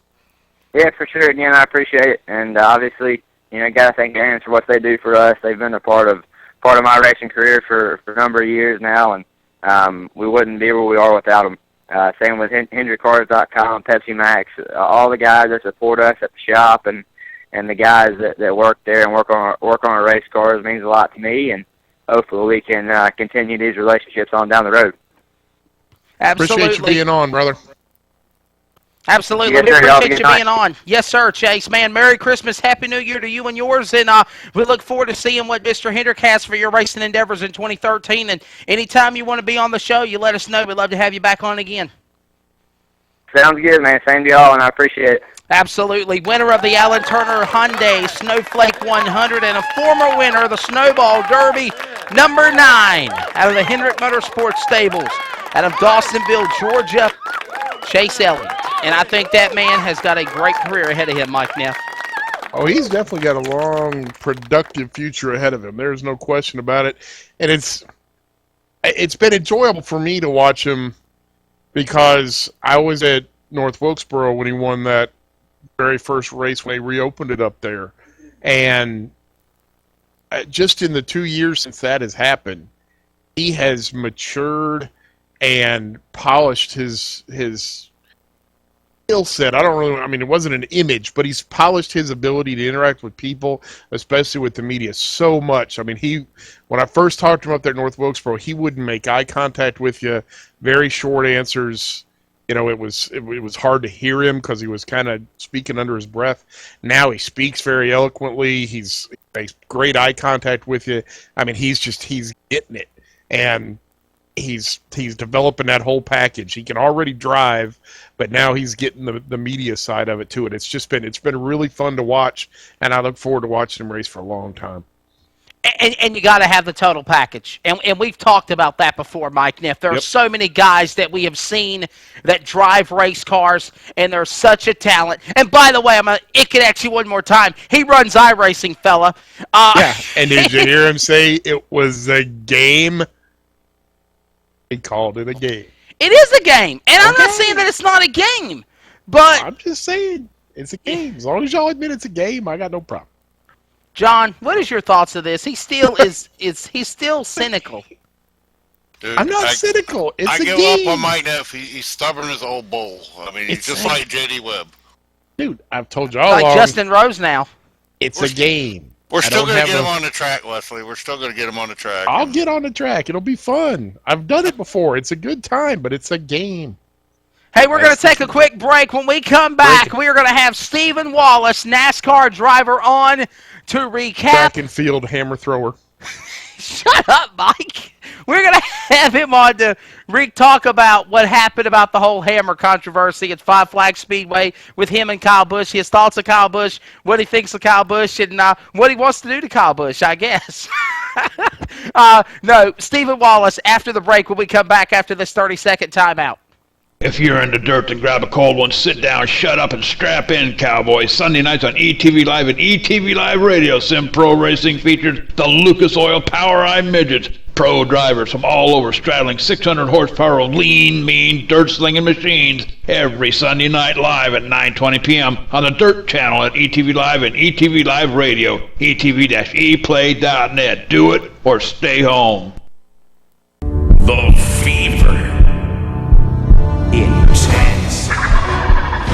NASCAR racing experience. The authentic racing experience. Packages start at just $329. Thrilling. Yeah. The rush. The NASCAR racing experience. Call 1-877-RACE-LAP today. Welcome back to AndTheWinnerIS Motorsports Show on the ETV Live Online Auto Sports Entertainment Network. 26 before the hour of our closing time. John might let us go a little bit into overtime. Mike's still talking smack about sim racing. I'm not talking smack. I don't understand why you just are determined to make it smack. All I say is it's a game. As long as y'all admit it's a game, we're all good. I want to get you on the race. I want to have an AndTheWinnerIS race special. And me and you get on the racetrack. I'm going to put you in the wall like Kyle Busch does. That's fine. And you know what I'll do? I'll hit reset and roll right back on the track with a brand new car.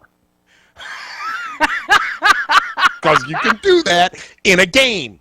You can't do that in real life. John Wesley, we need to just have one show dedicated. John, our producer, can he get back in here? We need to just have one show dedicated to sim racing, iRacing, get all of our dignitaries on here and just bash Mike Neff out. Dignitaries. Maybe we should get John Abbott in here from Real Sim Racing. Maybe he'd enlighten him a little bit. Get the old dude from iRacing in. Who's the old guy that's the iRacing dude that I see all the time?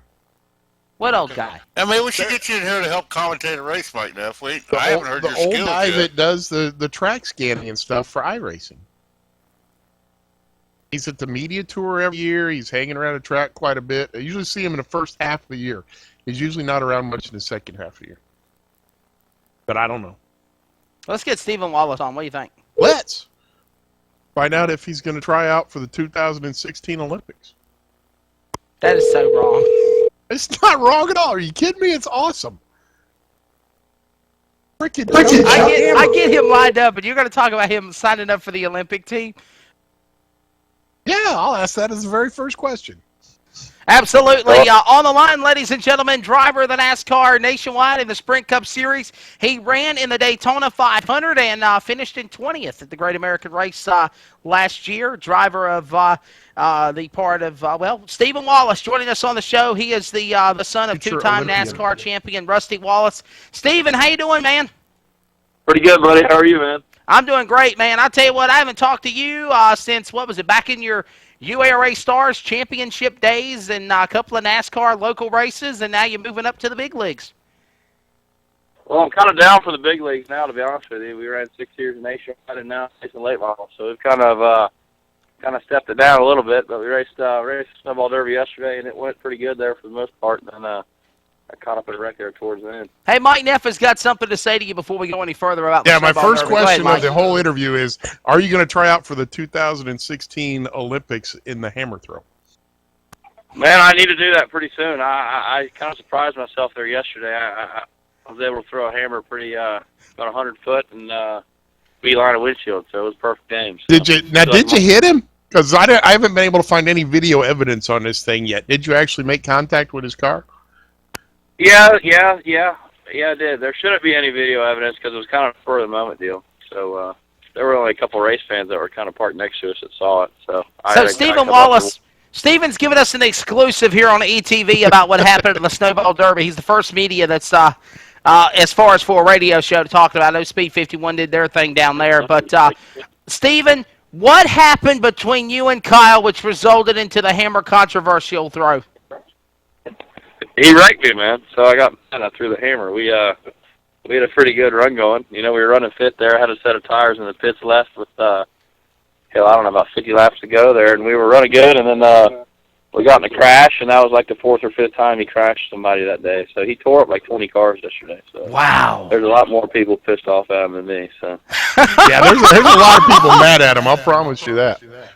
I received text messages and voicemails that people that attended the race, Stephen Wallace, and they said point blank, the next time Kyle Busch attends a grassroots super late model show, he's going over the catch fence. We're going to show him about real grassroots racing.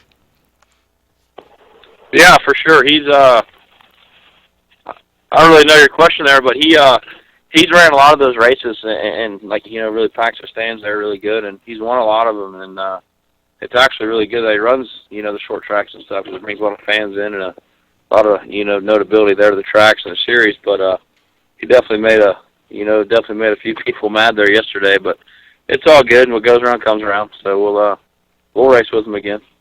Now, with you being a part of NASCAR and with, you know, the great career you've had, Stephen, why run the Snowball Derby? Why is it guys like you and David Reagan and Landon Castle and Kyle Boohoo, Rowdy Busch run the Snowball Derby? Why do you run it? Well, to be honest with you, man, I've been running it there for about this year was my 10th year doing it, right? And it's a lot. The nightlife and the fun part of it's a lot better than the race. So that's, you know, to be honest with you, I feel like that's why a lot of the drivers go down there and, you know, do it, because it's really fun. Okay. I don't think I was expecting that answer. That's always good. Steve, you've run Martinsville too, haven't you, in the late model? I've never won that race. I've never ran it either. So. No. Is it something you'd like to do in your career?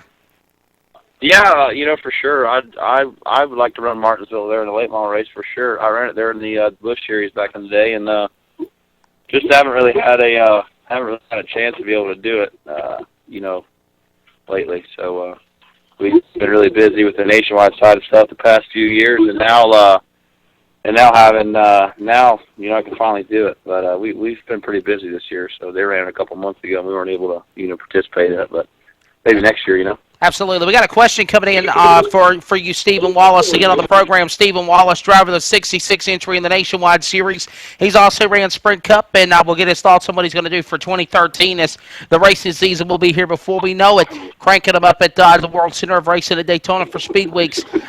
John Abbott says, other than your current crew chief, who has been your favorite crew chief to work with? Favorite? Well, my crew chief now, Blake Bainbridge. We haven't really run a lot of nationwide together. We ran the one race there this year, and we had a good run. And he crew chiefed our nationwide team. We started in 2004, and had a lot of fun. I'm sitting next to Brian Scott right now. We're in our van coming back from Florida, and he said that he's the best spotter I've ever had. But Blake's right in front of me, so I'm going to say that he's the best crew chief I've ever had. That name sounds familiar. Ain't Brian Scott ran a race before too in the Nationwide Series? Yeah, he's ran for the past 6 years too. He's Brian Scott just won a truck race this year. He's run the past 3 years. He won a truck race this year also, I think. Yeah, he won 2 weeks ago there for Kyle Busch. He's also a heat big elk hunter. What'd you say, Mike? That he's also a heat big elk hunter. He's a big elk hunter. Mike said Yeah, he likes shooting Bambi. Bambi, he shot one this year. It was a little buttonhead, like it weighed about 40 pounds. Absolutely. Nice. Man, I'll tell you what, Stephen Wallace, I like you being one of our guests because we just cut up with each other because, you're not tied down to the whole politics like with MRN or PRN with the National NASCAR talk. You can tell it like it is, say how you feel, and it don't matter if it makes anybody mad or gets everybody happy. So I appreciate you speaking your mind on things. Yeah, man, for sure. Anytime, buddy. I'm curious, Steve, with the trucks finally heading back to dirt after 30-some years of NASCAR racing, have you ever run on dirt, and do you want to run on dirt? I'm actually going to run that race. Yeah, I'm pretty excited about it. Heck yeah! So Thank you. Go well. Yeah. Oh, and by the way, I'm not going to give all the details, Mike Neff, but coming out of the Fast Track office, look for possibly a very special announcement in regards to that NASCAR truck race at Eldora, with possibility of Fast Track also having an involvement in that deal. I think everybody's going to be excited to hear that. But I'll tell you what, though, Stephen, man, have you ever ran a dirt track before? Hey, Doug, just go ahead and drive. Yeah, no, I've never raced on dirt before, so it should be pretty interesting. Now, obviously, you're like the other 100,000 of watchers that have seen the video on YouTube. What was your overall thoughts of the way Austin Dillon and Tony Stewart drove the trucks around Eldora? I didn't get to see the video you're talking about. Okay. What was it a test, I guess, right? Yeah, they had a little test session amongst each other to see if it could be compatible for the trucks to race on Eldora, and it worked out perfectly. If you get a chance, go to Eldora, go to YouTube.com and put in NASCAR Trucks Eldora Speedway, and you can see the video. I'll have to check that out. Yeah, for sure. I'm sure that race will be a really good one for sure. I can't wait to participate in it, and we'll see how it goes. Man, how does things develop with your career with your dad, Rusty Wallace? Rusty's had a great racing career himself, but now he's moved on being an analyst with ESPN. Obviously, he's stuck with the media side of broadcasting side of things. Does he help you still with your racing career, or is it kind of you've hooked up with who you've got with, like Brian Scott and company, and you just try to make the best as you can as the seasons go on? Well, we really haven't had much of a season this year. We've only run, 4 or 5 races, and things have been all right. Me and my dad have a great relationship, and I see him every day. Talk to him probably 3 or 4 times a day. So I'd say our relationship's, really good. But when it comes to, giving tips and racing and stuff, that was more of a, a little bit earlier there in my career. And but when it comes to, our personal life, it's really good. I talk to him, hang out with him quite a bit. Absolutely. Stephen, we got to go, buddy. But Mike Neff, what's your final question for Stephen Wallace before we part ways and talk to Eric Jones, winner of the Snowball Derby? Ali, my final question. Outside of Kyle Busch, who's your least favorite driver to race against? Probably his brother, Kurt. Nice. I like that. So is it safe to say that the Busch brothers are pretty much just kind of being a nuisance in the NASCAR world? They really got to straighten up. I mean, I wouldn't say that. The one's a champion, and the one's won, a couple hundred races. So I don't think they're a nuisance. I just think maybe a few people don't agree with what they do. Absolutely, absolutely. Stephen Wallace, we got to go, buddy. Before we let you go, thank out all your sponsors on your car, man, and thanks for talking about this subject with NASCAR driver Kyle Busch and what he done to the Snowball Derby. I know it was pretty controversial. All right, guys, we'll see you. Appreciate it. Thanks for being on, brother. Have a safe trip home. You too, man. Thanks. I don't think he has any sponsors.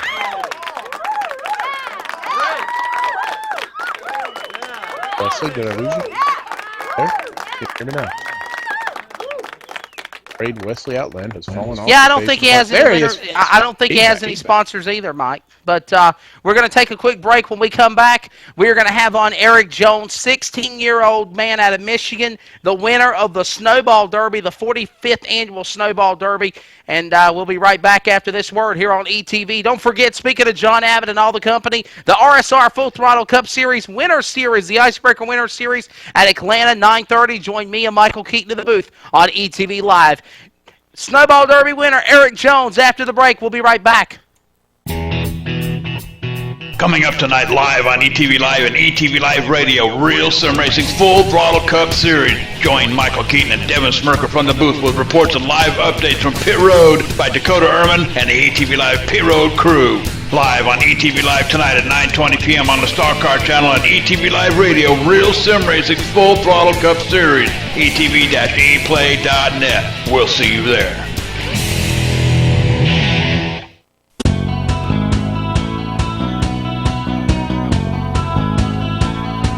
Shortway Real Estate Incorporated, conveniently located off of intersection I-81 and I-77 in Withville, Virginia. Services all of Southwest Virginia in residential, farms, recreational, and commercial properties. The company is owned by Jason and Judy Short.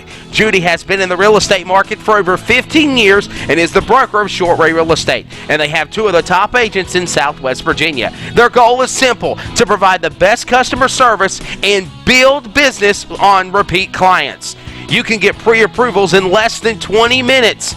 They have many properties located on over 300 websites nationwide. You can call 24 hours a day, 7 days a week for customer service guaranteed. And guess what? Licensed in Virginia, they can show you any property listed in the Commonwealth state. They're located at 1205 East Main Street in Withville, Virginia. For more details, call 276-223-4018. That's 276-223-4018. Shortway Real Estate Incorporated, reminding you, take the short way home.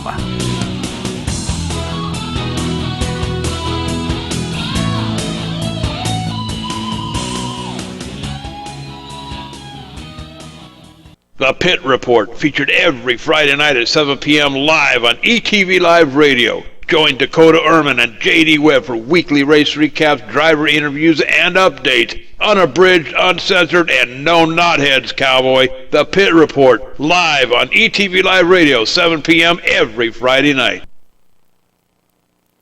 ETV Live, always pushing the bar just a little bit further, is proud to introduce ETV Live Radio, supported by the HD Radio Network. ETV Live Radio features classic rock every hour, every day. You can also catch live events such as Race Day broadcast right from the booth. Open Paddock Live at 9:30 p.m. Tuesday nights. The Pit Report on Friday nights at 7 p.m. ETV Live Radio featured in the sports section of iTunes. Get the mobile app from TuneIn.com and look for us on Windows Media Guide. ETV Live Radio on the HD Radio Network.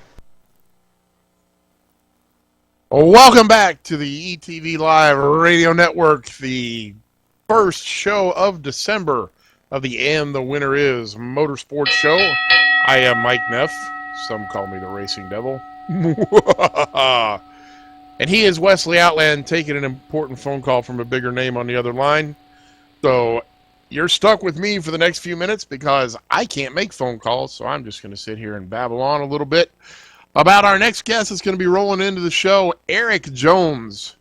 He is a 16-year-old driver out of the state of Michigan, traveled down to Pensacola, Florida, put it on the biggest names in racing, especially running door-to-door, wheel-to-wheel with Kyle Busch for the better part of 10 or so laps before finally pulling away over the last 3 circuits to secure by far the biggest win of his career. Absolutely. And he is back, ladies and gentlemen, the ringmaster of motorsports, Wesley Outland, rejoining us on And the Winner Is. Jones has done a little bit of racing. A lot of people may not know his name, but he is actually not, he's not a schlub. The guy's run 10 ARCA races this year, has 4 top 5s and 5 top 10s. Venturini Motorsports put him in a car, so they obviously think he's got something, or at least his sponsor thought he had something. He's also at the Paragon Motorsports team also. Yep.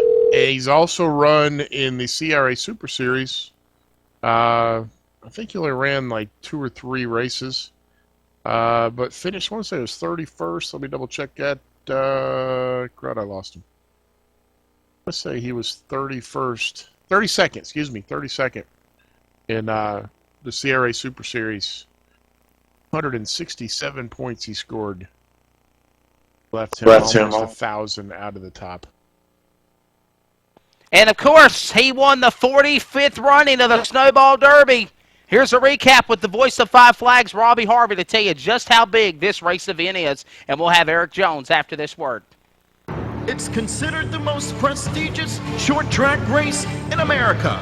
And in December, the racing world will gather in Pensacola to etch their name in the history books forever. The best drivers in the land will follow the footsteps of racing legends as childhood dreams become reality at Five Flags Speedway. This is their time. This is the main event. The crowd, the cars. This is what racing is all about. For 300 laps, they will battle side by side to conquer racing royalty. The blood, the sweat, the tears come down to the biggest race of their careers. This is the Snowball Derby. And when it was all said and done on a Sunday afternoon, December 2nd, at Five Flags Speedway yesterday, the driver of the number 4, Jay, out of Michigan, went on to be the big winner. Eric Jones, does that pretty much introduction that Robbie Harvey put together for this big event, the run for the Tom Dawson Trophy, the Snowball Derby, the $25,000 that comes along with it, pretty much match how you feel right now? Oh yeah, for sure. I mean that intro right there shows you exactly how big this race is and what it means to everybody that runs it. And you know, it takes a lot of guys a lifetime, and they try to win this race. And we were lucky enough to go down and end up in victory lane in our first try. Well, I'll tell you what, Mike Neff, we had 17-year-old Chase Elliott, winner on a moment ago of the Alan Turner Hyundai Snowflake 100, a former winner of the Snowball Derby, now the youngest winner ever of the Snowball Derby. 16-year-old Eric Jones gets him by about a couple of months, or there actually might be a tie with the ages of 16 and 16 because Chase was 16 when he won his Snowball Derby. The future of motorsports at a young age Mike Neff, what's your thoughts of young Eric Jones and getting it done at the Snowball yesterday? I mean, it's amazing, just an amazing story. It's almost to a point where I wonder if his age served him well, and the fact that he probably didn't realize what the heck he was doing until it was too late and he'd already taken a checkered flag. When you were getting ready to do that restart there at the end of the race, did you look around and say, wow, I've got Kyle Busch right here, and I've got, Chase Elliott's chasing me, and, I've got some of the biggest names in super late models all around Jeff me, and they're all Chiquette, behind don't count out Jeff Chiquette. Yeah, I'm like some of the biggest names in super late models, and they're all behind me. Were you thinking about that, or were you just sitting there focusing on what you had to get done? Well, I try to stay pretty calm in the car, and my spotter, Brandon Lyons, does a good job of keeping me calm during the race. And I just try to keep focused on what I'm supposed to do and what it's going to take to get the job done, and that's exactly what we did. We had a good strategy all day long, and the whole race just played in our favor. We had a little luck, and that's what you need to win the Snowball Derby is luck, strategy, and staying out of trouble. So we had all those things come together for us, and it came down to that last restart there. And I didn't realize I was racing with some big names out there, and that really just made me want to do more. Now, real quickly, Eric, where did the name Eric Jones come from, buddy? I know you live up in the Midwest in Michigan. How did your career get started in racing, and what led you to winning the most prestigious event in short track racing, the 45th Snowball Derby, yesterday at Five Flags Speedway? Actually, I started when I was 7 years old in quarter midgets, which are like go-karts, and I raced that until I was 12, and then I moved up to the street stock division at my home track, Owasso Speedway. We ran that for a year, and then we decided that we were going to move up to late models, and we've run around in late models now. This is my third year racing late models, and the amount that I've learned in the 3 years that I've raced late models is more than I would ever dreamed of. I surrounded myself with good people, and they've really helped me along the way, and learning what I need to know and helping me to better myself along the way. And it all finally paid off here this past weekend, and we came out with, like you said, the biggest race in the short track world. And by the way, Mike Neff, Robbie Harvey, we had him on air in the first hour of AndTheWinnerIS Motorsports Show, and he was talking about that it just wasn't Eric Jones out in front, bing, bang, boom, race over. With 4 laps to go, you're battling with Jeff Chiquette, one of the winningest competitive drivers of super late model racing, another driver who has had a great career but has still not been able to seal the deal and win that elusive Snowball Derby. He was in the mix. Kyle Busch has tasted victory winning the Tom Dawson Trophy. He was battling with you. And another battle that you were dealing with too, Eric, was you had not pitted since lap 158 or 159 is what they had talked about in the audio cast on, and you were wearing down your tires and fuel. It was a fuel strategy for you also. Was there at any point you thought you were going to run out of Sunoco gasoline for the finish of the race? We weren't too worried about that at that point. We were counting on a caution there to make it to the end. We didn't even come in our last set of tires, but we were out front leading there with the second set of tires on, and we had about a straightaway lead on Jeff Chiquette at that point, which we didn't really expect to get away from him like that after he just put tires on. And we had about 30 laps on our tires before that, so to be able to pull away and hold them off for that long was pretty exciting for me and my team at that point. We were all pretty pumped up. But when that last caution came out, we knew that we were going to have to come in, and everybody else was definitely going to follow along and put their last set of tires on with us. So we came in, and we didn't make any adjustments on the last stop. And we went out and we got behind Kyle Busch there. His crew got him on ahead of us. So we went out of that last restart, and we just battled it out toe-to-toe. Mike Neff? I'm curious how you guys it was your first time going to the Snowball. Had you been there as a fan before? Do you guys have a strategy going into the deal, or was it just kind of, hey, we're here, we're going to spitball it and see how everything turns out? Well, I had a great crew chief with me that weekend in Rich Lucius, and we worked together before in 2010. He worked with me in my rookie year, and this year he's come back with me for a few races here, and so he ran with me at the Winchester 400 too, and he's just great at strategy. You know, he told me before the race that I was going to think his strategy was crazy and not going to work out in the end, but he promised me that it would work out, and I believed in him all day, and we came out, we worked out in the end, and he did have a strategy all along, and we discussed it a little bit before the race, but I've been to Pensacola a couple times before, but only running the snowflake, not the snowball, so I had a little experience in the track, and it was just it was a great day. And by the way, didn't you run at Southern National last week at the Thanksgiving Classic? I thought I saw your name on the super late model run for running for 5.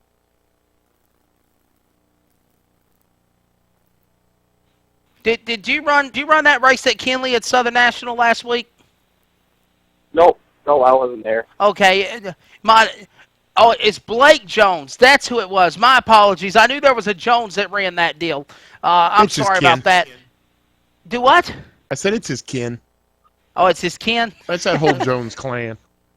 I'm curious, brother. You said your home track is Wausau. Where's that at? That's Michigan. pretty close to the center of the state of Michigan. It's about 30 minutes northwest of Flint. Okay. I must admit, Got a question coming in. I've never heard of it. That is cool. Got a question coming in for you, Eric, and the question is from John Abbott. Who built your motor that got you the win at the Snowball Derby? Actually, our motors are built by McGonigal Engine Performance up in Muncie, Indiana. Wow. We run their sealed motor, and they've done a great job for us over the past couple of years. Yeah, definitely. McGonigal has definitely made a name for themselves in asphalt, but also dirt track racing in recent time here, very recently up in the Midwest. They're definitely got some very good power plants. Yeah, for sure. You know, they've really started to establish themselves, and not only, like you said, not only the asphalt world, but also the dirt racing world with their crate motors over on that side. And I definitely believe that they have the best packages going right now, especially for the crate side and the super side. You know, I've run some different motors, and they don't compare to the way McGonigal's run. Now, I talked to Stephen Wallace, we talked to Robbie Harvey, we talked to Chase Elliott about the deal that happened. As the champion, as the winner of the 2012 45th running of the Snowball Derby, what was your thoughts of the way Kyle Busch acted, being a NASCAR driver and partaking in?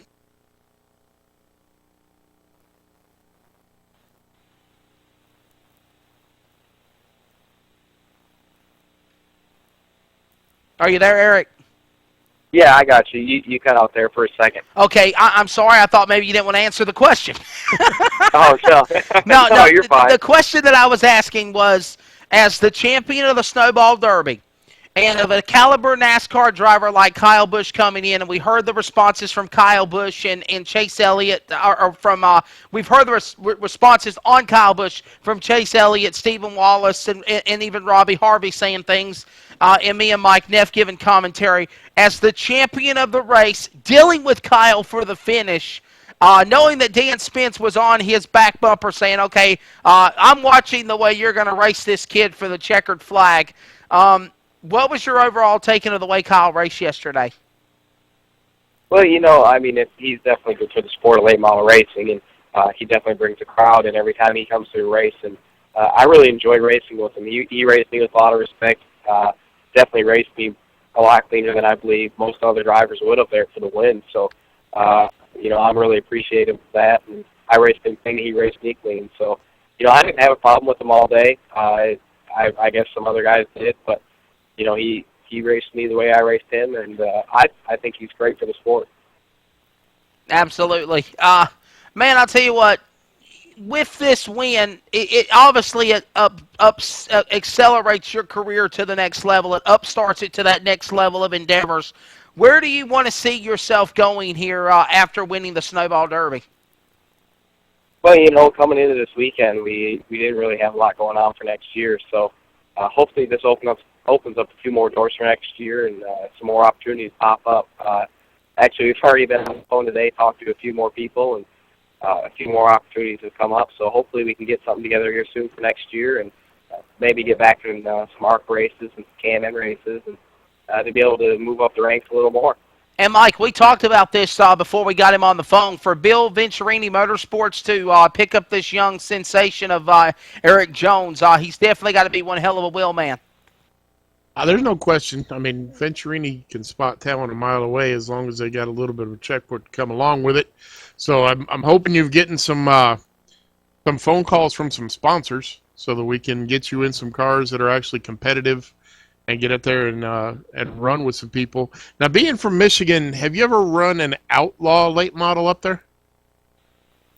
No, I've never run an Outlaw late model. I've only run the template body car. It's just the Creighton Super. But, you know, like you said, back to the funding deal, that's what it's all about, especially right there. We're always looking for more sponsors, and I appreciate the sponsors I got now in Paragon, Corvette Reproduction, Penske Racing Shocks, Graham Auto Light, CG Financial, but we're always looking for more, and you can check out EricJonesRacing.com, and we have all the information you need on there. But, yeah, that's what it's all about. And back to your question, no, I have not raced an Outlaw body car. Always wanted to, though. They look like a lot of fun. Now, have you ever raced on dirt?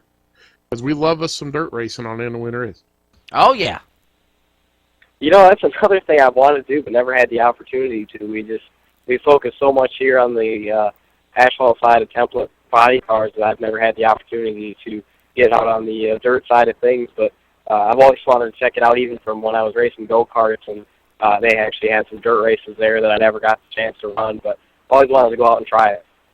Now, is there a chance that you're going to move down to North Carolina to pursue your racing dreams now that you've won the biggest short track race of the year?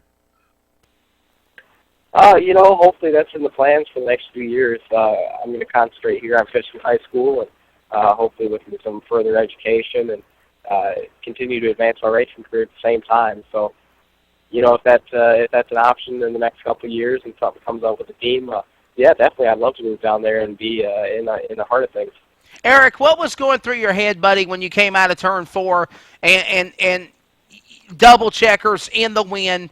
And you knew that you've just won what a lot of people say is the most prestigious event in short track racing, the Tom Dawson Trophy, the Snowball Derby, the 45th running, putting your name etched on the history books of so many timeless, great super late model drivers throughout the country that have been a part of that. Darrell Waltrip, Rusty Wallace, Rich Bickle, Bubba Pollard, Chase Elliott, Augie Grill, so many names that have won this event. To put your name on there at your first time out running the event at 16 years old, you know, and in closing, how does it feel the day after? You know, when we came off turn 4 coming to checkers, it was a flood of emotions from not only me, but my team and family, friends watching back home. You know, everybody's really excited at that moment. You don't know how to put it into words right after the race, and even today you don't know how to put it into words. It's even hard to believe right now. You know, it just hasn't sunk in yet, and it's going to take a little while. But like you said, the names that won this race, it's just, you look at the trophy and you can look back on those names, and to think that I've won the same race as some of those names is just it's unbelievable to think that I was able to accomplish something like that. But you know, it wouldn't be possible without my team, and I can't thank them more. Did you sleep with the trophy last night? Do what, Mike? I asked if he slept with the trophy last night. Actually, yeah, I did. I brought it into the hotel room, and we put it on the center there, and it laid in between the beds. Absolutely. Hey, one final question in closing, and I'll let you go. Damn it, I lost my place, Mike. Recover me. Save me here. What am I going to do with you?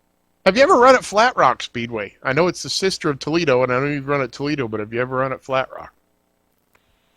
I haven't. I've been to Flat Rock a couple times, as a matter of fact, but you know, they haven't had many late model races there in the past. Actually, CRA had a Flat Rock race there at Flat Rock there this year, and we weren't able to run it. We were running I was down somewhere because I remember watching the race on my phone, and no, I haven't been able to run it.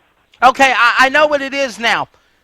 Not only did you survive Kyle Busch and Jeff Chiquette to win the Snowball Derby, but you survived another crazy race, and that's going through post-race tech inspection with probably the most gruesome, vicious, cynical man that will throw you out for anything, Ricky Brooks. But he's damn good at his job. But I'll tell you what, though, Eric, you survived Tech as well. Yeah, for sure. You know, you're always, you know, things are right on the car, but it's always nerve-wracking. You go to Tech and having them check it over. But Ricky is tough.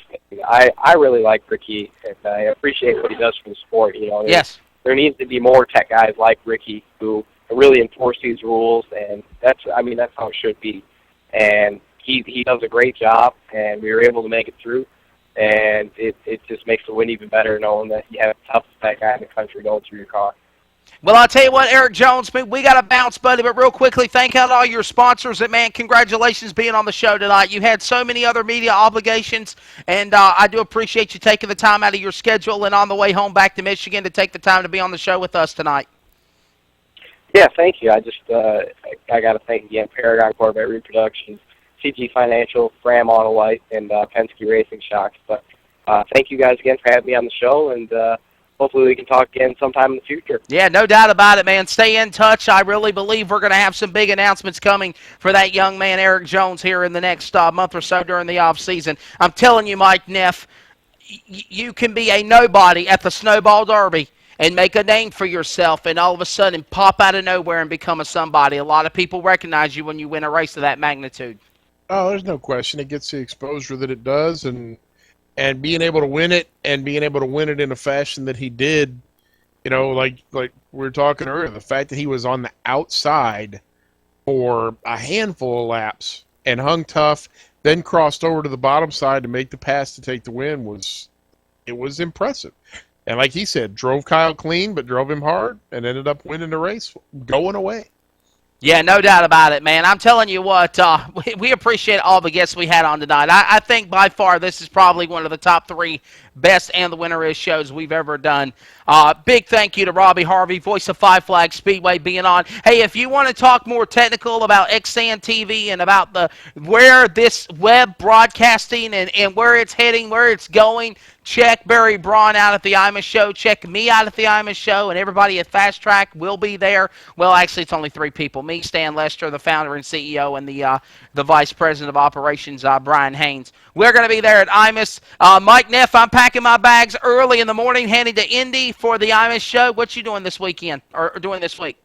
Have a safe trip up there, brother. I am going to the Wheeling All-American Banquet on Friday night and the NASCAR Regional Touring Series Banquet on Saturday night. Haven't decided if I'm going to go try and kill Bambi's brother in between that or not. You're wrong. And by the way, the highlight of the entire Indianapolis trip for me, obviously I love Fast Track. I love being a part of it. I love doing what I do with them on their corporate side. I'm loving to be at IMAS this weekend. But to finally meet producer of the And the Winner Is show and all of the ETV Live broadcasts that I do with Mike Keaton, Dakota Ehrman, and countless other broadcasters, John Wessling, I'm finally going to be able to meet him. I'm finally going to be able to hang out in the basement, Mike Neff calls it, and meet him and hang out with him and fellowship meeting that guy. So that's going to be fun.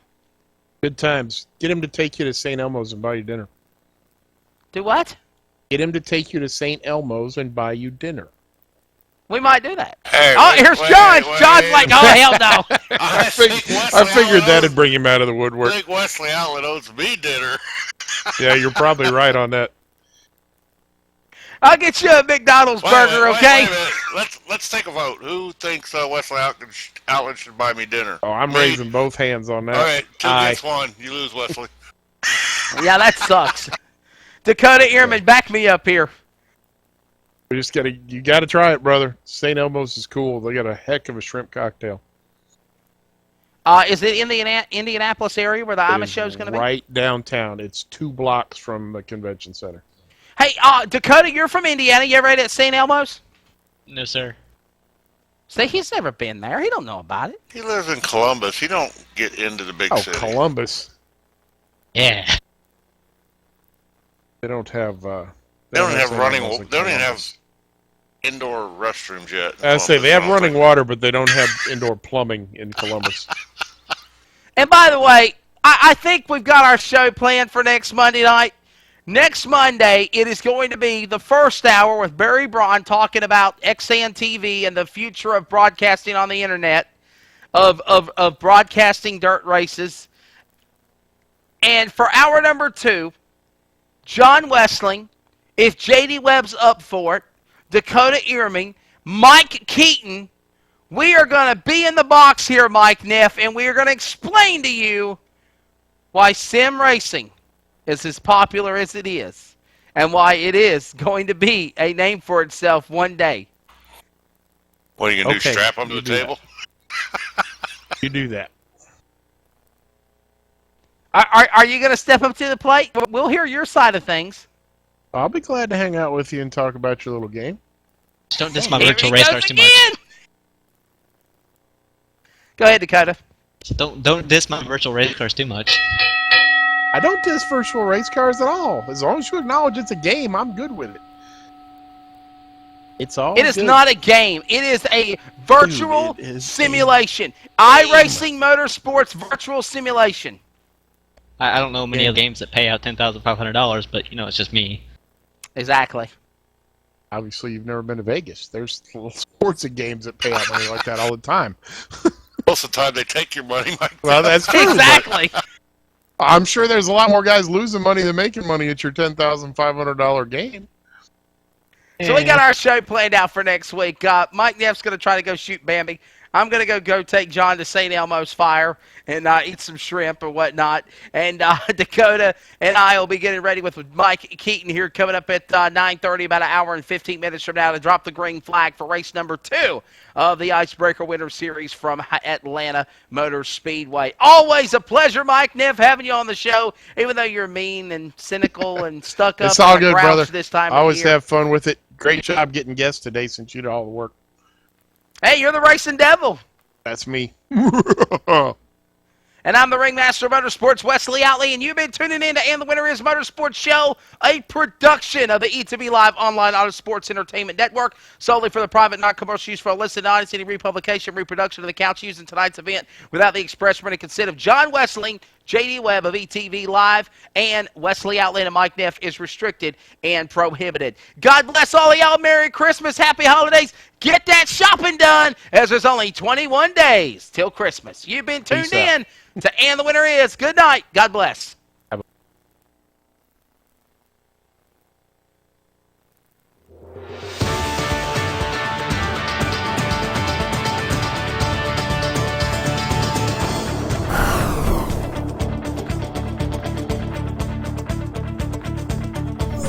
Thank you.